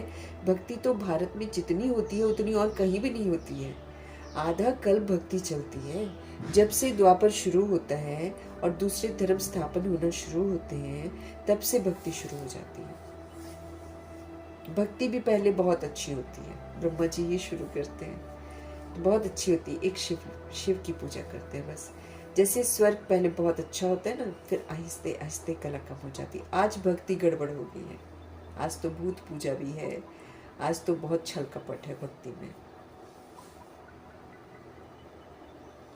भक्ति शुरू होती है तो पहले पहले शिव के पुजारी बनते हैं। आधा कल्प कोई पूजा होती ही नहीं है सतयुग त्रेता युग में। फिर भक्ति मार्ग शुरू होता है और दूसरे धर्म भी शुरू होते हैं। इतनी भक्ति और कोई कर नहीं सकते। पूरा आधा कल्प भक्ति चलती है और ब्रह्मा जी उसमें नंबर 1 भगत है। भक्ति भी बड़ी जबरदस्त करते हैं ब्रह्मा जी।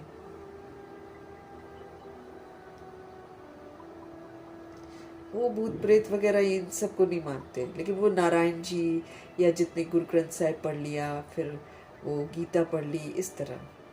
ब्रह्मा जी की भक्ति सतो प्रधान भक्ति उन्होंने शुरू करी थी, तो उनका भक्ति का लेवल कलयुग के अंत में भी आकर बैड नहीं बना है जैसे कि आज बन गया है। आज तो बहुत बैड हो गया ना, इसमें बहुत धोखाधड़ी, छल कपट, ये सब भी आ गया है भक्ति में। आप मूर्ति रख रहे हो, भगत भावनाओं से आ रहे हैं मूर्ति के पास, और आप पीछे भूत पूजा कर रहे हो, ये थोड़ी किसी को पता चलता है आजकल। फिर मूर्तियां बनाओ, फिर दुर्गा पूजा करो, फिर बहा दो, है ना, करोड़ों रुपया खर्चा करो, किस लिए? 10 दिन पूजा करके 10वें दिन पानी में डालने के लिए। उसमें भी कई लोग पैसा कमाते हैं, जैसे आजकल राम मंदिर से पैसा गायब हो गया।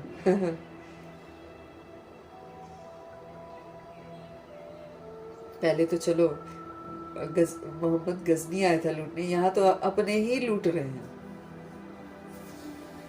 यहाँ किसको पकड़ेंगे? कोई नहीं पकड़ा जाएगा। सत्ताएं ही बिगड़ गई हैं, तो फिर सत्ताओं के हाथ में सब कुछ है, तो कुछ भी करते हैं। बाबा कहते इतनी भक्ति तो और कोई कर नहीं सकते, पूरा आधा कल्प भक्ति चलती है। ये भी तुम बच्चे जानते हो कि बाप जो सबको, खास भारत को सदगति देते हैं, स्वर्ग का मालिक बनाते हैं, वही तो दूर देश का मुसाफिर आया हुआ है। हम बच्चों को फिर से स्वर्ग की बादशाही दे रहे हैं। कह रहे ले लो, कलयुग को छोड़ दो, मत जाओ उसके पीछे, स्वर्ग की बादशाही लो। बाबा कहते फिर भी कलयुग ही पसंद आता है, मेजॉरिटी सोल्स को पसंद आता है कलयुग। 16,133 करोड़ बच्चों में से बहुतों को कलयुग पसंद आता है। उसमें घूमना फिरना अच्छा लगता है, उसमें एंजॉय करना अच्छा लगता है बहुतों को। अब मम्मा को तो नहीं लगता था, बाबा को तो नहीं लगता था, तब उन्होंने विश्व की बादशाही ले ली। जिसको ये अच्छा लगेगा वो विश्व की बादशाही कहाँ से ले सकता है? तो आधा इधर ही फंसा हुआ है ना।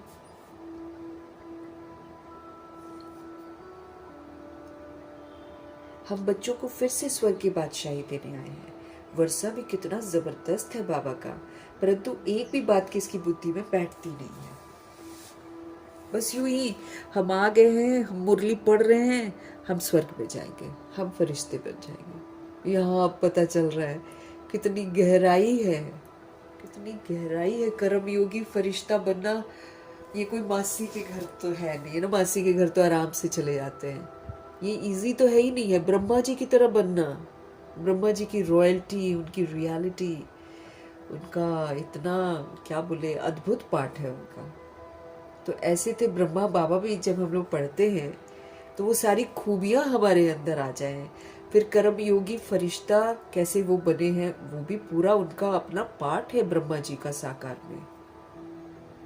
कर्मयोगी फरिश्ते की जितनी विशेषताएं हैं वो साकार में 33 इयर्स में उनके प्रैक्टिकल आचरण में वो था,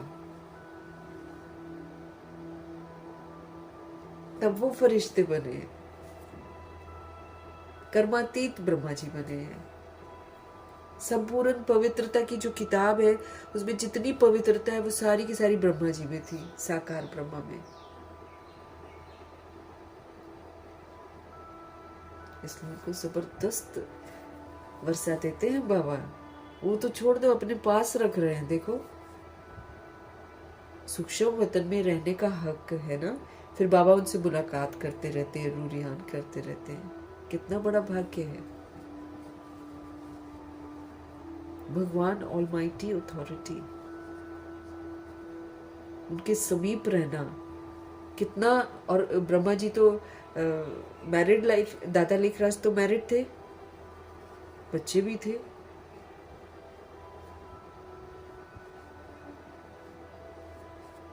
उनसे पूरा मरजीवा बनकर प्रभु जी का पूरा बन जाना, तभी तो बाबा ने साथ रखा हुआ है। ये तो कोई रह थोड़ी सकता है शिव बाबा के साथ। बाबा परमधाम से आकर उनसे मिलते रहते, बातें करते रहते हैं, साथ में कार्य चलता है। वर्षा भी कितना जबरदस्त है,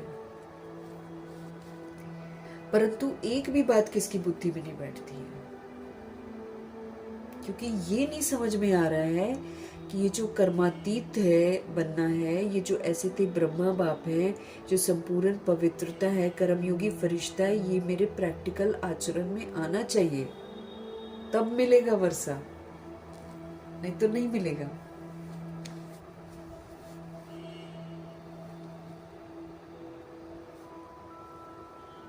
बुद्धि में सच में नहीं बैठती है।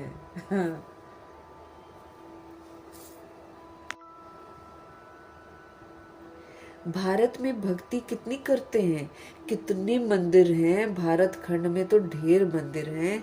अभी तुम जानते हो ये किसके मंदिर है? पहले पहले तो शिव बाबा के मंदिर बनते हैं, 12 ज्योतिर्लिंग।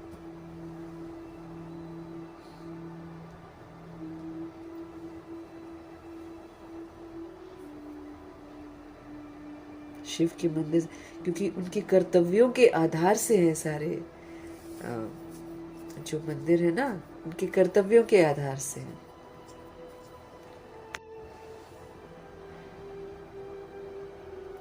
वो मंदिर भी तुम्हारे सामने खड़े हैं, बाबा कहते हैं।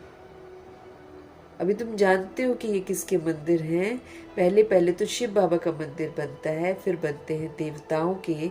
वो मंदिर भी तुम्हारे सामने खड़े हैं।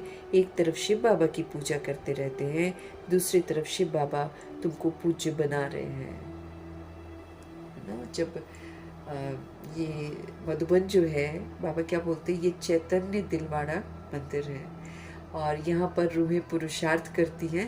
तो एक तरफ पुरुषार्थ बाबा करवा रहे थे और एक तरफ बाबा बच्चों को यादगार भी बता रहे थे कि देखो आबू में ही सारे यादगार बने हुए हैं। गुरु शिखर की चोटी है ना, अदर कुमारियों का मंदिर, कुमारियों का मंदिर, अचल घर, सब उसी आबू में ही है। इधर पुरुषार्थ करा रहे हैं, उधर यादगार। यादगार कब का है? पिछली बार के पुरुषार्थ का यादगार है। ऐसे बाबा समझाते हैं।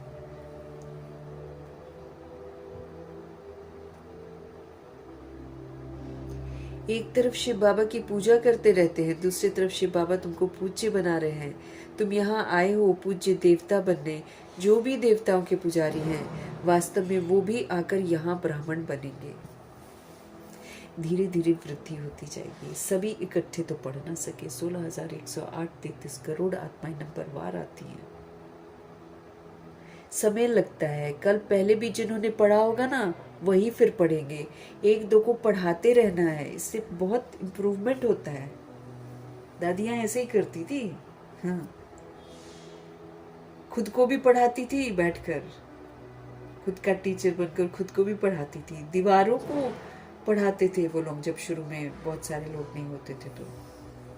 फिर प्रकाश मणि दादी रात को 10 बजे हाँ कुछ 9 से 10 की 10 बजे कुछ ऐसे मैंने पढ़ा था कहीं पे, फिर कराती थी क्लास मुरली की, फिर से वो लोग पढ़कर सोते थे।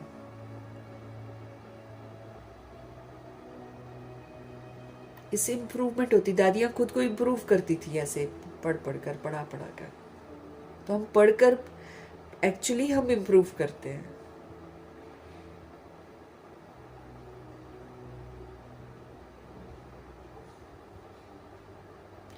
एक दो को पढ़ाते रहना है, सबको बाप और सृष्टि के आदि मध्य अंत का नॉलेज सुनाते हैं, जिससे मनुष्य स्वर्ग का मालिक बन सकते हैं। क्योंकि आदि मध्य अंत को जो समझ जाएगा वो फिर गलतियां नहीं करेगा, फिर वो उसको पता है कि आदि में जाने के लिए मुझे ये करना पड़ेगा, तो वो सोल जो है ना वो फिर पुरुषार्थ करते हैं।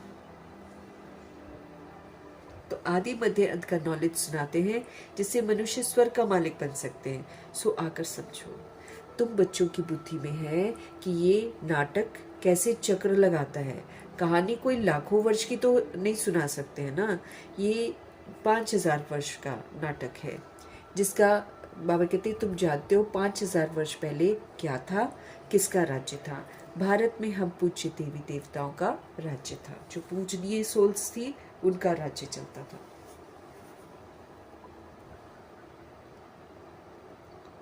याद आया ना, हम पूज्य थे फिर पुजारी बने, आगे ये पता नहीं था। हम सुपूज्य देवता थे, फिर हमने 84 जन्म लिए। 84 जन्म की कहानी लक्ष्मी नारायण की है, तुम अपने 84 जन्मों की कहानी सुनाते हो।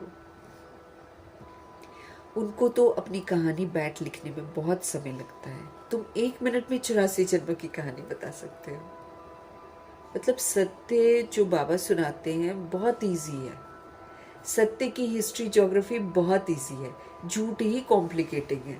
इसलिए हमको झूठी वाली याद करने में मेहनत करनी पड़ती है स्कूलों में, कॉलेजों में। सच तो बहुत इजी है, छोटा बच्चा 5 का बॉडी में अगर होगा वो भी सुना देगा। जो वर्ल्ड ड्रामा की हिस्ट्री ज्योग्राफी है ना वो भी सुना देगा आराम से। तुम 1 मिनट में 84 जन्मों की कहानी बता सकते हो, वो तो एक जन्म की कहानी लिखते हैं। छोटेपन में क्या क्या किया ये भी अपनी कहानी बताते हैं। हम 84 का चक्र कैसे लगाते हैं, एक की तो बात नहीं है, बहुत ब्राह्मण है। तुम ही इस चक्र को जानते हो, इस चक्र को जानने से तुम राजा रानी बनते हो। जो चक्र को जानता है, जान जाता है, मतलब जो समझ जाता है, वो फिर अपने को परिवर्तन करता है और राजा रानी बनते हैं, और फिर औरों को बनाते भी हैं। ये तो है ही रास्ता ऐसा कि खुद भी बनो, दूसरों को भी बनाओ।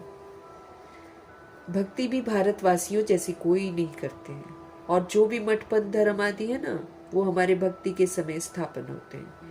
पहले पहले हमारा कितना छोटा फूलों का झाड़ था, रूहानी गार्डन था बाबा कहते हैं ना। छोटा उनका कितने थे, दादी बताती है ना 80 से शुरू हुए थे, 80, और फिर उसके बाद 350 हो गए, तो छोटा ही था ना, छोटा फूलों का झाड़ था, रूहानी गार्डन था। क्योंकि वो लोग सारे अपने आप को रूह समझते थे और सबको रूह ही देखते थे, प्रिय निज आत्मा कह के ही बात करते थे, और कोई फालतू बातें नहीं करते थे वो लोग। सिर्फ शिव बाबा याद है, शिव बाबा याद है, क्योंकि उस समय ओम शांति नहीं कहते थे। हम लोग के समय में ओम शांति इसलिए क्योंकि ज्यादा बात नहीं है, इसलिए बाबा कहते फुल स्टॉप। बाबा कहते रूहानी गार्डन था, तुम चैतन्य फूल थे। इनको कहा जाता है फूलों का बगीचा। सत्य को भी फूलों का, यहाँ हम फूल बन रहे हैं संगम युग में, वहाँ फिर फूलों के बगीचे में जाते हैं, फिर वही कांटों का बगीचा हो जाता है। फिर बाबा कहते बाद में पुनर्जन्म में लेते लेते जब विस्मृत हो जाते हैं तो धीरे धीरे देभान दे अभिमान, फिर विकार, कभी कमजोरियां, फिर ये दुनिया ही कांटों का जंगल बन जाता है। इस समय सब कांटे बन गए हैं, सब एक दूसरे को दुख देते हैं, सबके अंदर देह अभिमान है, सबके अंदर काम क्रोध लोभ अहंकार है। सबके अंदर उसके बाल बच्चे हैं, इसलिए सब क्या करते हैं, एक दो को दुख कांटे लगाते हैं, चुभते हैं, बोल से भी चुभते हैं, है ना। तो बाबा कहते हैं फिर वही कांटों का बगीचा होता जाता है, इस समय सब कांटे बन गए हैं, फिर कांटों से फूल कैसे बनना है। अब हमको विकारी से निर्विकारी बनना है। जब हम विकारी हैं तो हम कांटे हैं, जब हम निर्विकारी बनेंगे तो हम फूल कहलाएंगे। फिर कांटों से फूल कैसे बनना है, सो बाप हमको बैठकर समझाते हैं। एक दो को दुख देना कांटा लगाना है, लेकिन हमको वही है, हम अपनी तरफ से सोचते हैं हमने तो कुछ नहीं किया, हमने तो यूं ही बोल दिया। अब हर रूह न जाने किस किस जर्नी से होकर आती है, उसके साथ न जाने पिछले जन्मों में क्या होता है। वो प्यार ही, हर रूह प्यार ही तो ढूंढती है ना, रूहानी वाला प्यार ढूंढती है। और फिर हम अगर उनको टूट कर पड़े, बेवकूफ़ कहें, या बाबा जैसे बोलते हैं कि आजकल पागल शब्द बहुत यूज़ करते हैं, पागल कह दें, बेवकूफ़ कह दें, और कहे तुमको तो अकल ही नहीं है, तुमको तो समझ ही नहीं है ना, सबके बीच में बोल देते हैं।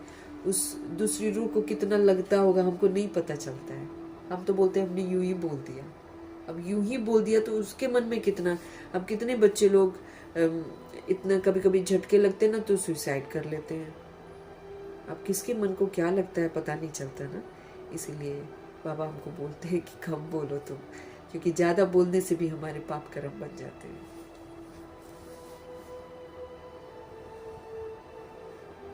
बाबा कहते सब एक दूसरे को कांटा लगाते हैं, किसी को नीचा समझेंगे, किसी को तौहीन करेंगे, किसी की बेइज्जती करेंगे, हाँ? किसी को डिग्रेड करते हैं दूसरी सोल्स के सामने। इवन बच्चों के सामने कई लोग आजकल उल्टा सीधा एक दूसरे को बोलते हैं। माँ बाप लड़ते हैं तो एक दूसरे के साथ लड़ते हुए कैसे अपशब्दों का प्रयोग करते हैं, तो छोटे छोटे बच्चों पर कितना इफेक्ट पड़ता है, बहुत इन्फ्लुएंस होता है उनको। वो सोचते हैं, फिर वो ग्रास्प करते हैं एक्चुअली बच्चे, फिर वही शब्द जो आप बोल रहे हैं वही शब्द वो लोग भी बोलेंगे बड़े होकर। बड़े क्या, छोटे होते भी बोलते हैं।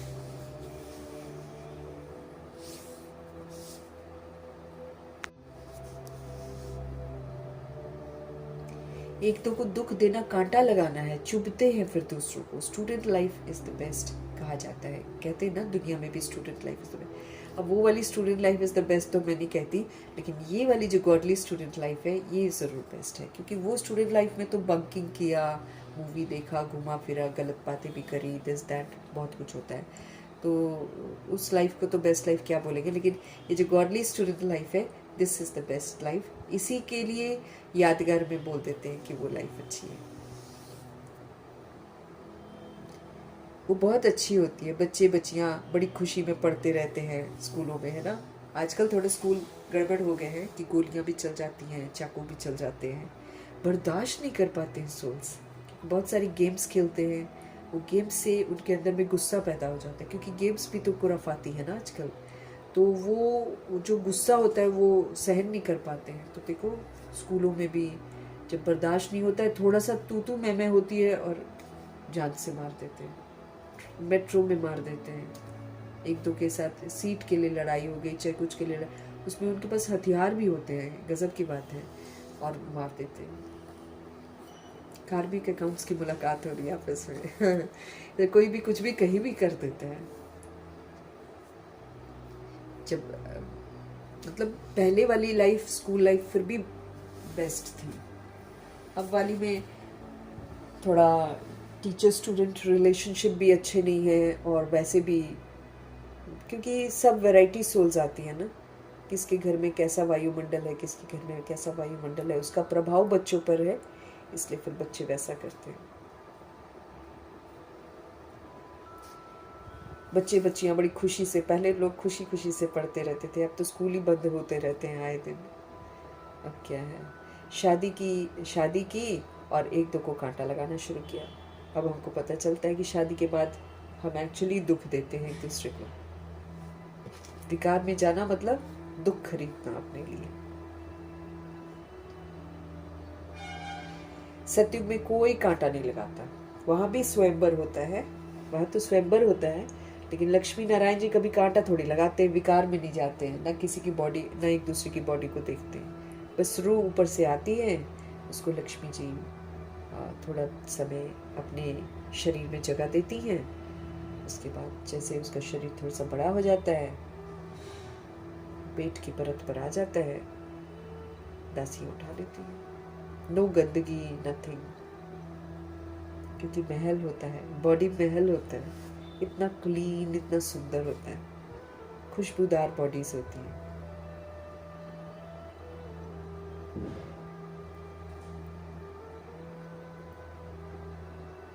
अभी तुम फिर फूल बनते हो, बाबा जी हमको फिर से फूल बना रहे हैं। तुम जानते हो भारत स्वर्ग था तो कितने अपार सुख थे, सोने की खानियां थी, अभी वो सारी खाली हो गई, फिर तुमको सोना भरपूर मिलेगा। भारत में ही सोने, हीरे, जवाहरात की खानियां थी। उस समय अमेरिका आदि कुछ भी नहीं होता, बॉम्बे भी नहीं होती। वंडर है ना, बॉम्बे भी तो आखिरी 100 वर्षों में आई है, बाबा कहते हैं। ये भी बस वही है, इसलिए वहाँ की रूहें देखो ऐसी हो गई हैं, उनके अंदर में देह ही सब कुछ है और वो सारी दुनिया को देह का ही पुजारी बना देती है।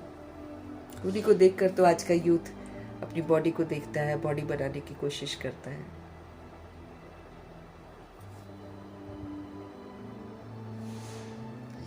बाबा कहते हैं भारत में ही सोने, हीरे, जवाहरात की खानियां थी। उस समय अमेरिका आदि कुछ भी नहीं होता, बॉम्बे भी नहीं होती। वंडर है ना, कलयुग के अंत में कुछ भी सोना देखने में नहीं आता है, फिर सतयुग आदि में इतने सोने की खानियां भरतू हो जाती हैं। घर भी सोने के, जो बर्तन होंगे वो भी सोने के, है ना, और सब कुछ सोने का। आज देखो सब कुछ लोहे का है, क्योंकि ये आयरन रिच है, जंग लगी हुई है।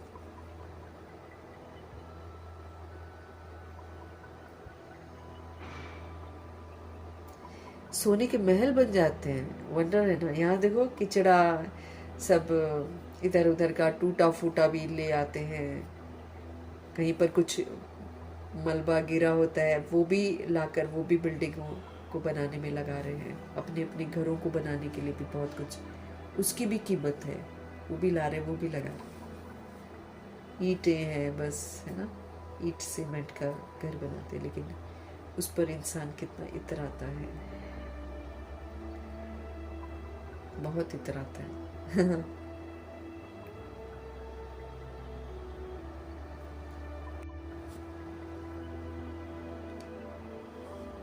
कलयुग के अंत में कुछ भी सोना देखने में नहीं आता है, फिर सतयुग आदि में इतने सोने की खानियां भरती हो जाती हैं, सोने के महल बन जाते हैं। वंडर है ना, वहाँ खानियों से कितना ढेर सोना निकालते हैं। जैसे यहाँ मिट्टी की ईंटें बनती हैं ना, वैसे वहाँ सोने की ईंटें बनती हैं। माया मच्छंदर का खेल दिखाते हैं ना, कि ध्यान में देखा तो यहाँ तो सोना ही सोना है, माया आई ध्यान में सोना ही सोना है ना। तो फिर उसने क्या सोचा, माया मच्छंदर का खेल में उसने सोचा कि चलो मैं यहाँ से ना सोने की ईंट उठा के ले जाता हूँ। बस फिर सपना टूटा तो देखा कुछ भी नहीं, ऐसा कहानी बना रखी है। तो ध्यान में देखा यहाँ तो सोना ही सोना है, बरोबर सतयुग में सोना होगा। यहाँ तो देखो मिट्टी की ईंटें भी नहीं मिलती हैं जितनी यहाँ ईंटें पैसे से मिलती हैं, इतनी वहां सोने की ईंटें मुफ्त मिलती हैं। सतयुग है, भगवान जी का राज्य है ना, वहां पे फिर कीमतें नहीं होती हैं। उतनी यहाँ सोने की ईंटें मुफ्त मिलती हैं, रात दिन का फर्क है, तो क्यों नहीं पुरुषार्थ करना चाहिए, हमारे शिव बाबा बोलते हैं। क्यों नहीं करना चाहिए वहां के लिए पुरुषार्थ, यहाँ के लिए क्यों मरना चाहिए, ये जो खत्म होने वाला है। नई दुनिया में उच्च मर्तबा पाने का यहाँ मोह जाल में क्यों फंसे हम, यहाँ पर बाबा कहते हैं नई दुनिया में उच्च मर्तबा पाना है, यहाँ रिश्तों के पीछे क्यों मरे हम, क्यों मोह जाल में फंसे रहे। फ्री होना है, फ्री होकर अगले को भी फ्री करना है। भैया तू भी फ्री हो, मैं भी फ्री हूं, और फिर हम उड़े भगवान जी के साथ। बाप कहते हैं पुराने संबंधों में तुम कितना दुख उठाते हो। बाबा ऐसे नहीं कहते कि इनको तुम छोड़ दो, सिर्फ बुद्धि योग एक बाप से लगा लो। आपस में भी क्या मिलता है, कईयों के घर में देखो तो दुख अशांति ही मिलती है।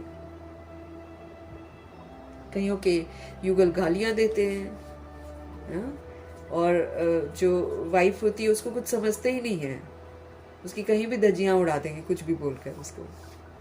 फिर उसकी जो चाहनाएं होती हैं उसके विरुद्ध जाना, है ना, एक दूसरे की चाहनाओं के विरुद्ध जाते हैं, उसको वो पसंद है, उसको वो पसंद है, एक दूसरे के साथ मिलकर नहीं रहना, दूसरे रिश्ते को ज़्यादा अहमियत देना, घर के रिश्तों को बेकार समझना, एंड ऑल दैट ना। ये सब कितना होता है, कितना दुखों का लेन देन होता है आजकल।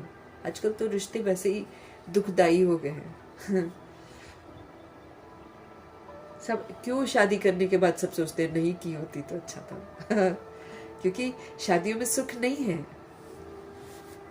अंदर से कहीं ना कहीं दिमाग में आता है नहीं की होती तो अच्छा था, पहले बाबा मिल गए होते तो अच्छा होता, ऐसा बोलते हैं।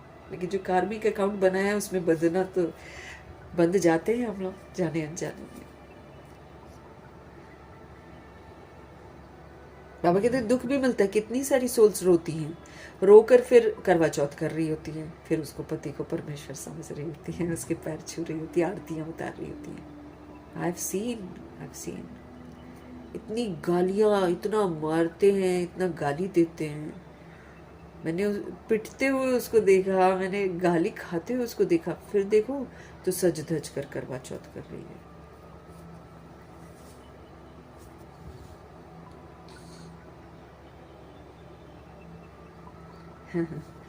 बाबा ऐसे नहीं हमको कहते कि तुम भाई छोड़ दो रिश्ते को, ऐसे नहीं बोलते बाबा।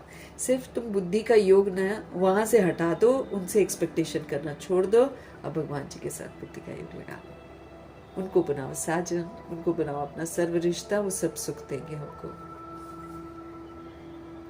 विश्व के मालिक बन जाओगे बाबा कहते हैं। उसको प्यार करके तुमको क्या मिलेगा? हा? कुछ भी नहीं मिलेगा। लेकिन भगवान को अगर तुम प्यार करोगे तो वो तो तुमको विश्व का मालिक बना देंगे। मन मना भव का अर्थ ही है मुझे याद करो और विष्णु चतुर्भुज को अर्थात विष्णुपुरी को याद करो। भगवान जी को भी याद करो और विष्णुपुरी में चलने के लिए क्वालिफाई भी करो, क्योंकि उसके लिए फिर क्वालिफाई करना पड़ेगा, बेदाग फ्लॉलेस बनना पड़ेगा, 16 कला संपूर्ण, है ना, संपूर्ण निर्विकारी बनना पड़ेगा, सर्वगुणों से संपन्न बनना पड़ेगा, मर्यादा पुरुषोत्तम बनना पड़ेगा, संपूर्ण अहिंसक बनना पड़ेगा। इसलिए विष्णुपुरी को याद जब करते हैं ना तो फिर क्वालिफाई करने का दिमाग में रहता है कि भाई वहाँ पर ऐसे तो जा नहीं सकते हैं, ब्रह्मा जी को फॉलो करना पड़ेगा और पूरा का पूरा क्वालिफाई करना पड़ेगा। मूल है ही एक अक्षर, भक्ति मार्ग में तो ढेर पंचायत है। अभी तुम सब आत्माएं आशिक हो एक माशुक परमपिता परमात्मा के।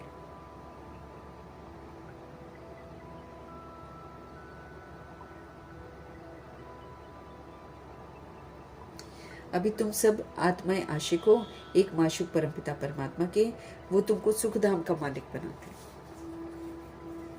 वो तुमको सुखधाम का मालिक बनाते हैं। सब आत्माएं उनको याद करते हैं।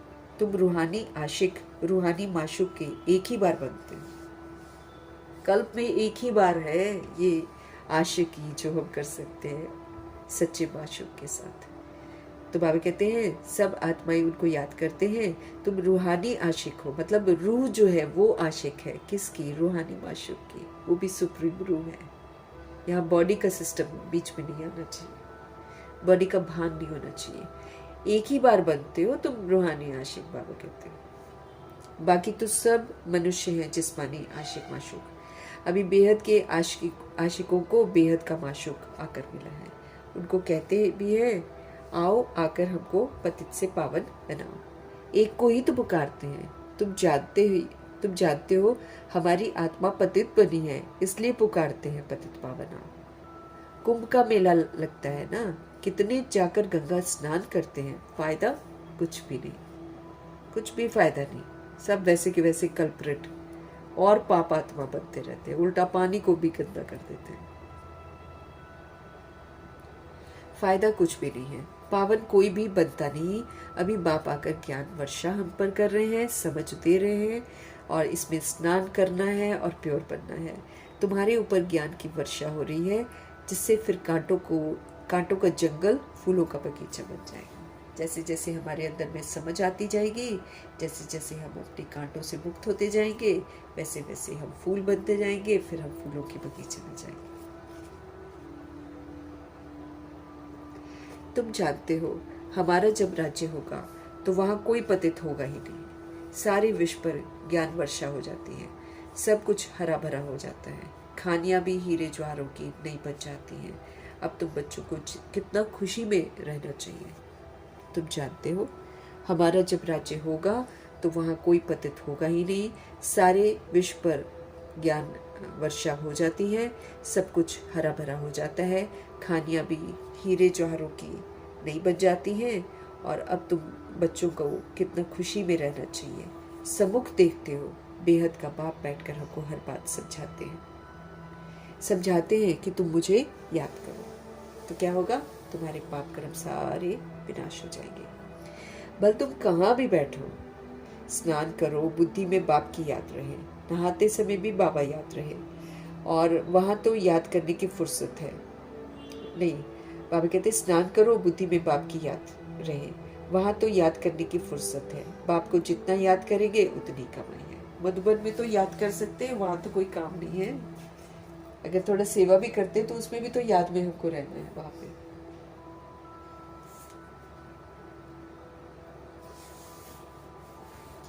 बाप को जितना आप याद करेंगे उतनी आपकी कमाई होगी। याद से ही कमाई होती है। ऐसा कभी सुना है कि याद से कमाई हो जाती है? कोई जाना नहीं, कुछ नहीं करना, चलते फिरते उठते बैठते याद में रहो, बस आपकी कमाई जमा हो रही है। ऐसा कभी देखा है क्या कि सिर्फ याद से कमाई हो जाती है? और किसकी कमाई? सचखंड की कमाई, विश्व की बातें, सोने के महल, सोने का सब कुछ और सारी सहूलियत, सुंदर प्रकृति। यहाँ तो करोड़ों कमा लो तब भी आपको वो चीज नहीं मिलेगी।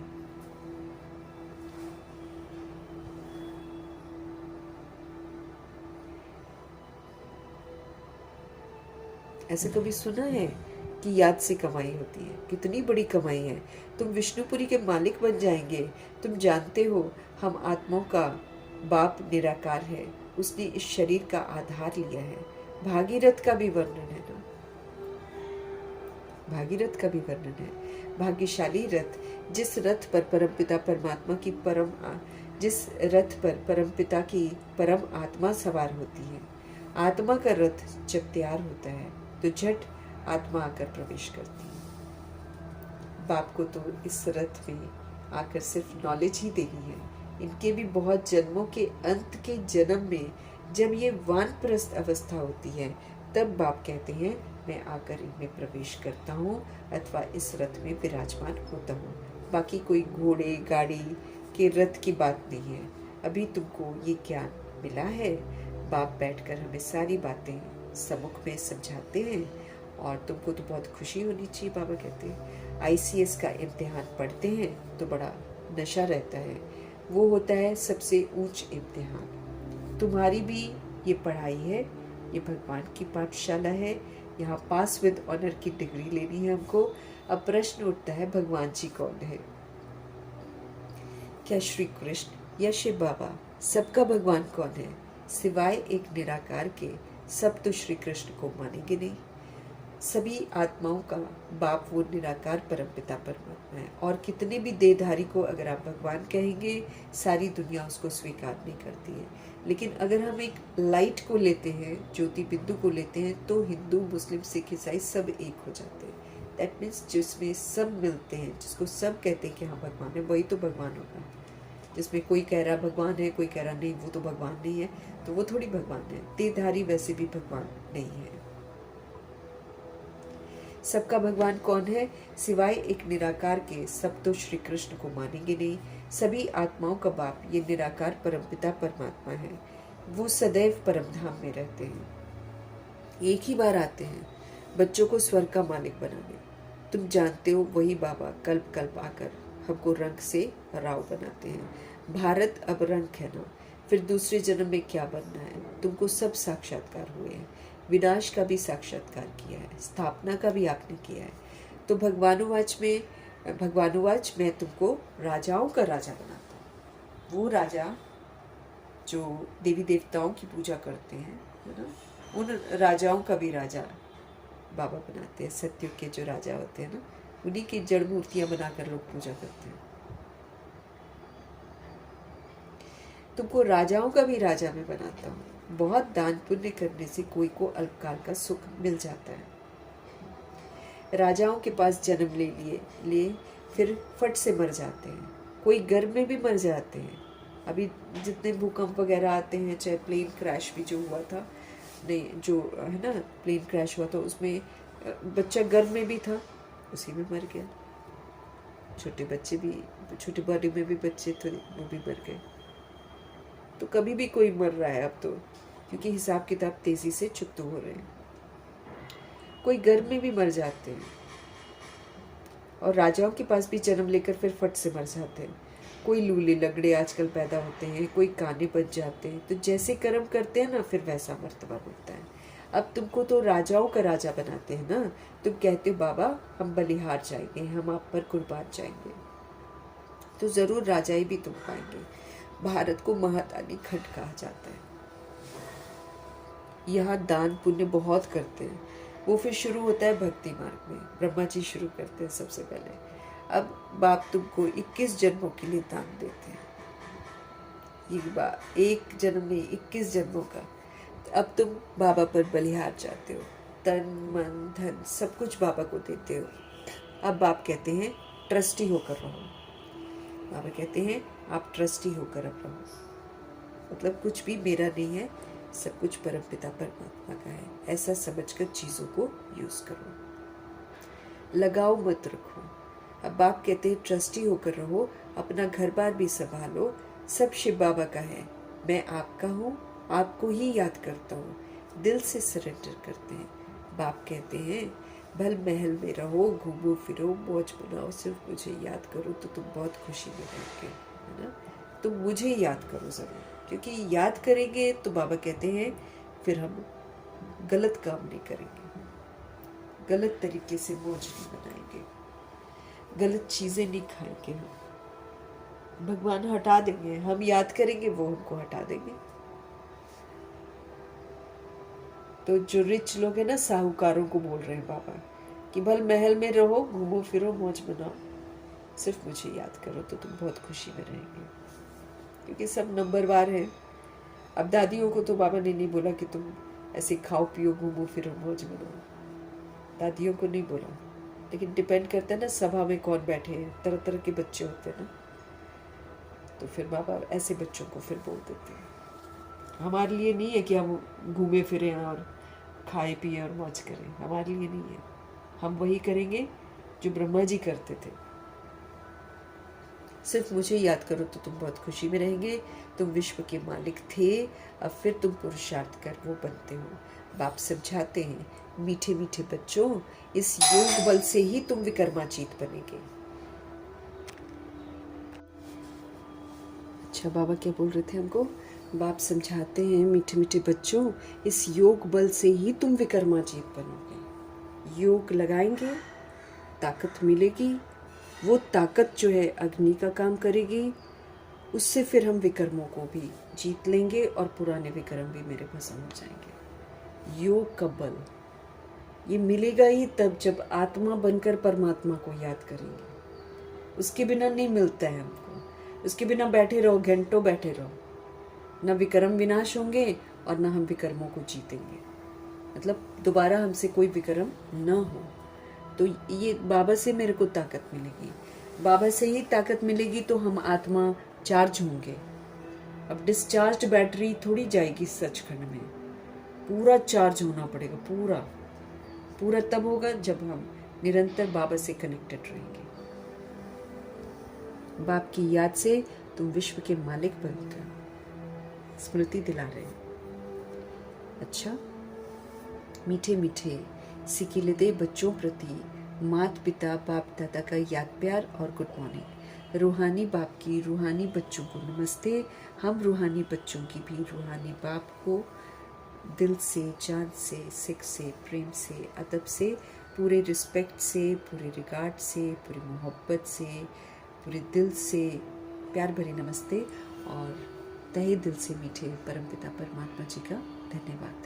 धन्यवाद करते हुए धारणा के लिए मुख्य सार है, राजाई मर्तबा पाने के लिए बाप पर पूरा पूरा बलिहार जाना है। अगर हम चाहते हैं कि रॉयल घराने में आए तो हम भगवान जी पर फिर पूरा कुर्बान जाएं, जो वो बोले फिर हम वही करें। तन मन धन सब प्रभु को समर्पण कर देना है। अब प्रभु की अमानत समझकर ट्रस्टी होकर उसको संभालना है। बाबा के डायरेक्शन के प्रमाण। विक्रमाजीत बनने का पुरुषार्थ हमको जरूर करना है, विक्रमों को जीतना है। याद में ही कमाई है, इसलिए निरंतर याद में रहने का मुझे पुरुषार्थ करना है। ऐसा रूहानी फूल बनना है जो फूलों की दुनिया का अधिकारी बन जाए, अंदर में कोई भी कांटा ना रहे। याद में ही कमाई है, इसलिए निरंतर याद में रहने का हमको पुरुषार्थ करना है।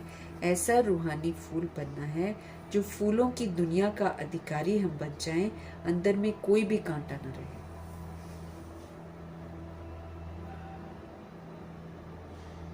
रूहानी फूल बनना, रूहानी फूल, रूह को बनना है फूल। सदगुरु जी का आज का वरदान। एक बाप में सारे संसार का अनुभव करने वाले बेहद के वैरागी भव।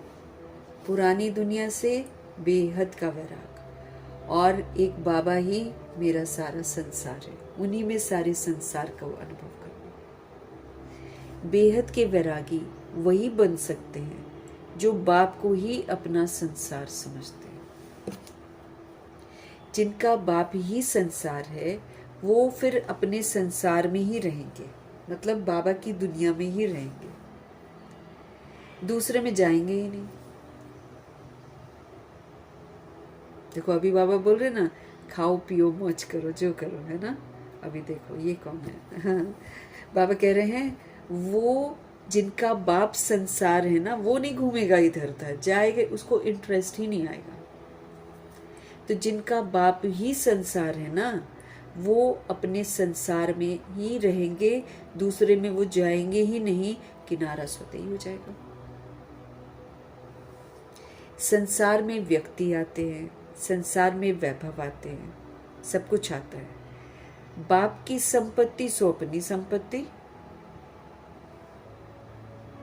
इसी स्मृति में रहने से बेहद के वैरागी हो जाएंगे। बाप जो देता है वो हमें दुनिया में घूमकर मिलता ही नहीं है। लोग सुकून चाहते हैं, नेचर को देखने जाते हैं, सोचते हैं सुख मिलेगा, शांति मिलेगी, खुशियां मिलेंगी, ऐसा सोचते हैं ना लोग। कहाँ मिलती हैं किसी को खुशियां, आकर फिर वही पुरानी जिंदगी। तो बाप की संपत्ति सुख, शांति, पवित्रता, आनंद, प्रेम, शक्ति, ज्ञान क्या नहीं है भाई भगवान जी के पास। तो बाप की संपत्ति सो अपनी संपत्ति। जब हम इसी स्मृति में रहेंगे ना, बेहद के वैरागी हो जाए। दुनिया की कोई चीज अच्छी नहीं लगेगी हमको। कोई को देखते हुए भी नहीं देखेंगे, दिखाई ही नहीं देगा।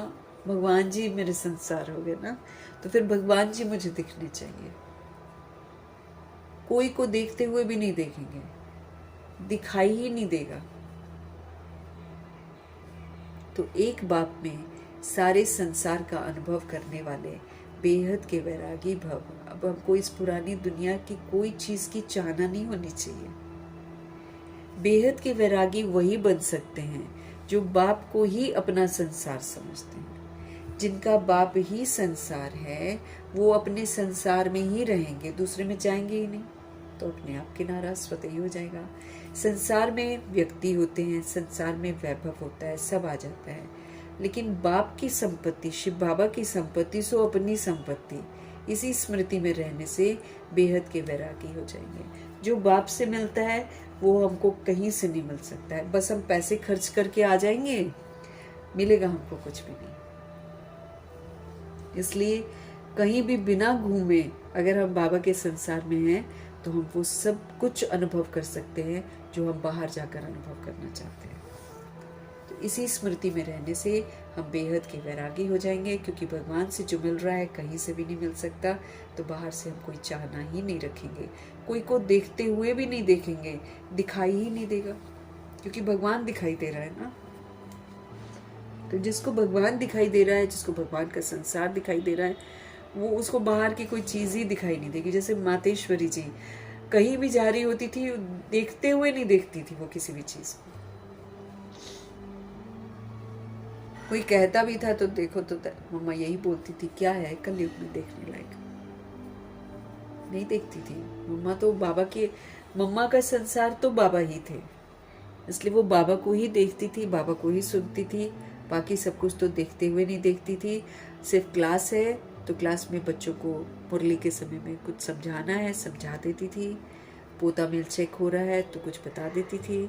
उसके बाद नहीं, हमको भी सीखना चाहिए ना कुछ। उसके बाद कुछ नहीं, किसी को देखते हुए नहीं देखती थी। कोई बात कर रहा है, क्या कर रहा है, किसी को बुला के बोलना, तुम ऐसे, जैसे अथॉरिटी हो जाते नहीं कई लोग, वो लोग फिर टोकना शुरू कर देते हैं, ऐसे क्यों कर रहे हो, वैसे क्यों कर रहे हो। मम्मा नहीं करती थी। बाद में सब अपने पुरुषार्थ के लिए खुद जिम्मेवार, अपने पर उनका अटेंशन रहता था। जैसे दादी जनक बोलती है, अपने पर 100% अटेंशन। तो मम्मा जी का अपने पर अटेंशन रहता था, बाबा की यादों में रहती थी। मैं आत्मा हूँ, मैं ये कर रही हूँ, वो कर रही हूँ, मैं आत्मा चल रही हूँ, उस पर ध्यान रहता था। तो उनकी जो अवस्था है उसका प्रभाव सब पर पड़ जाता था और सब अपने आप को ठीक कर लेते थे, किसी को करेक्ट नहीं करती थी।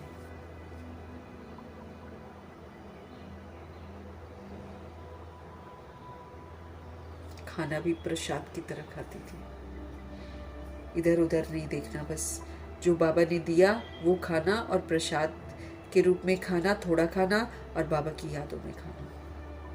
फिर चाहे उसमें नमक ना हो, फिर चाहे उसमें कुछ ना हो। कभी उफ नहीं करना, कभी धिक्कारना नहीं। ये सारी चीज़ें हमको उनसे सीखनी है। ये चाहिए, वो चाहिए, वो चाहिए, कभी भी नहीं। नमक नहीं है, दूसरे तीसरों ने शोर मचाया है कि नमक नहीं है। मम्मा ने कहीं भी किसी को नहीं बोला कि नमक नहीं है आज, लेकिन प्यार से जाकर खाना जो बनाते हैं ना, उनको प्यार से जाकर बोला कि लोगों के संकल्प चलते हैं, आप एक काम करो, थोड़ा सा टेस्ट कर लिया करो साइड में निकाल कर, ताकि किसी के संकल्प न चले, अवस्था न बिगड़े किसी की। बाकी मम्मा को कोई प्रॉब्लम नहीं थी। नमक चीनी तो उन्होंने वैसे भी छोड़ ही दिया था बाद में, उन्होंने तो छोड़ दिया। स्लोगन, तो जब बाबा ही संसार हो जाता है ना, तो टेस्ट कभी नहीं होता कि ये टेस्ट नहीं है, वो टेस्ट नहीं, क्योंकि मम्मा खाती बाबा की याद में थी। जैसे ब्रह्मा जी उबले हुए करेले खा रहे हैं बाबा की याद में, तो उनको गुलाब जामुन जैसे लग रहे हैं, है कि नहीं। याद में खाओ तो सब कुछ अच्छा हो जाता है। ये दर्शाना चाहा है उन्होंने कि तुम करेला खाओ, चाहे तुम 36 प्रकार का भोजन खाओ, तुम्हारा जो फीलिंग्स है वो एक जैसा होना चाहिए। ये सिखाया उन्होंने, क्योंकि फीलिंग जब डिफरेंट होता है ना, कि ये चीज़ अच्छी, वो चीज़, दैट इज देह का अभिमान। कितना सूक्ष्म चेकिंग है हर एक चीज़ में।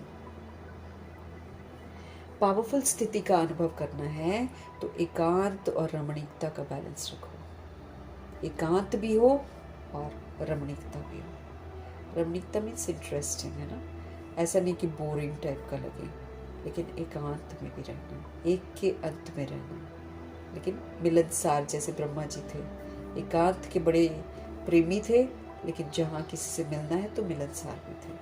बोर नहीं करते थे ना कि बोरिंग, और ये तो अलग अलग रहना चाहते हैं, ऐसा लगेगा। इसलिए बाबा हमको बोल रहे हैं कि पावरफुल स्थिति का अगर आप अनुभव करना चाहते हैं कि आपकी स्थिति एकदम पावरफुल हो जाए, तो आप एकांत और रमणीकता, इसका बैलेंस रखो। सिर्फ रमणीकता भी नहीं, सिर्फ एकांत भी नहीं, तो आपकी स्थिति कैसी रहेगी, पावरफुल। नहीं तो स्थिति डावाडोल हो जाएगी, लोगों के फिर संकल्प चलेंगे ना, वो आपकी स्थिति को बिगाड़ देंगे। अव्यक्तिशाली, ज्वाला स्वरूप स्थिति में रहकर शक्तिशाली याद का अनुभव करो, बाबा कहते हैं। अपनी ज्वाला स्वरूप स्थिति बनाओ। देह का अभिमान नहीं होना चाहिए, विकार नहीं होने चाहिए, है ना। उसको बाबा ने कहा है कि उसको जला दो एकदम, आपके अंदर होने नहीं चाहिए, क्योंकि ये गिरावट की तरफ लेकर जाते हैं, इनसे बाहर आना है। इसलिए बाबा हमको बार बार ये जो जितने पॉइंट्स आ रहे हैं सारे बड़े इम्पॉर्टेंट हैं परफेक्ट बनने के लिए। तो ज्वाला स्वरूप स्थिति में देह अभिमान और विकारों का जो संस्कार है हमारे अंदर, और व्यर्थ संकल्प जो है, इसको जला दो। और बाबा कहते हैं कि केवल बाबा की याद रहे और सेवा याद रहे, बस इसको बोलते हैं बाबा ज्वाला स्वरूप स्थिति। तो जब हमारी ये वाली स्थिति हो जाएगी ना, बाबा की याद और सेवा का जो भी बाबा करवा रहे हैं, स्व परिवर्तन से विश्व का परिवर्तन करने की जो सेवा, तो फिर जब हमारी ज्वाला स्वरूप स्थिति हो जाएगी तो कोई भी परिस्थिति आएगी हम अचल रहेंगे, व्यर्थ संकल्प उत्पन्न नहीं होंगे, सेवा में निरंतर रहेंगे और याद भी गहरी होती जाएगी, सहज होती जाएगी, चेहरा शांत होगा और शक्तिशाली होगा। ज्वाला स्वरूप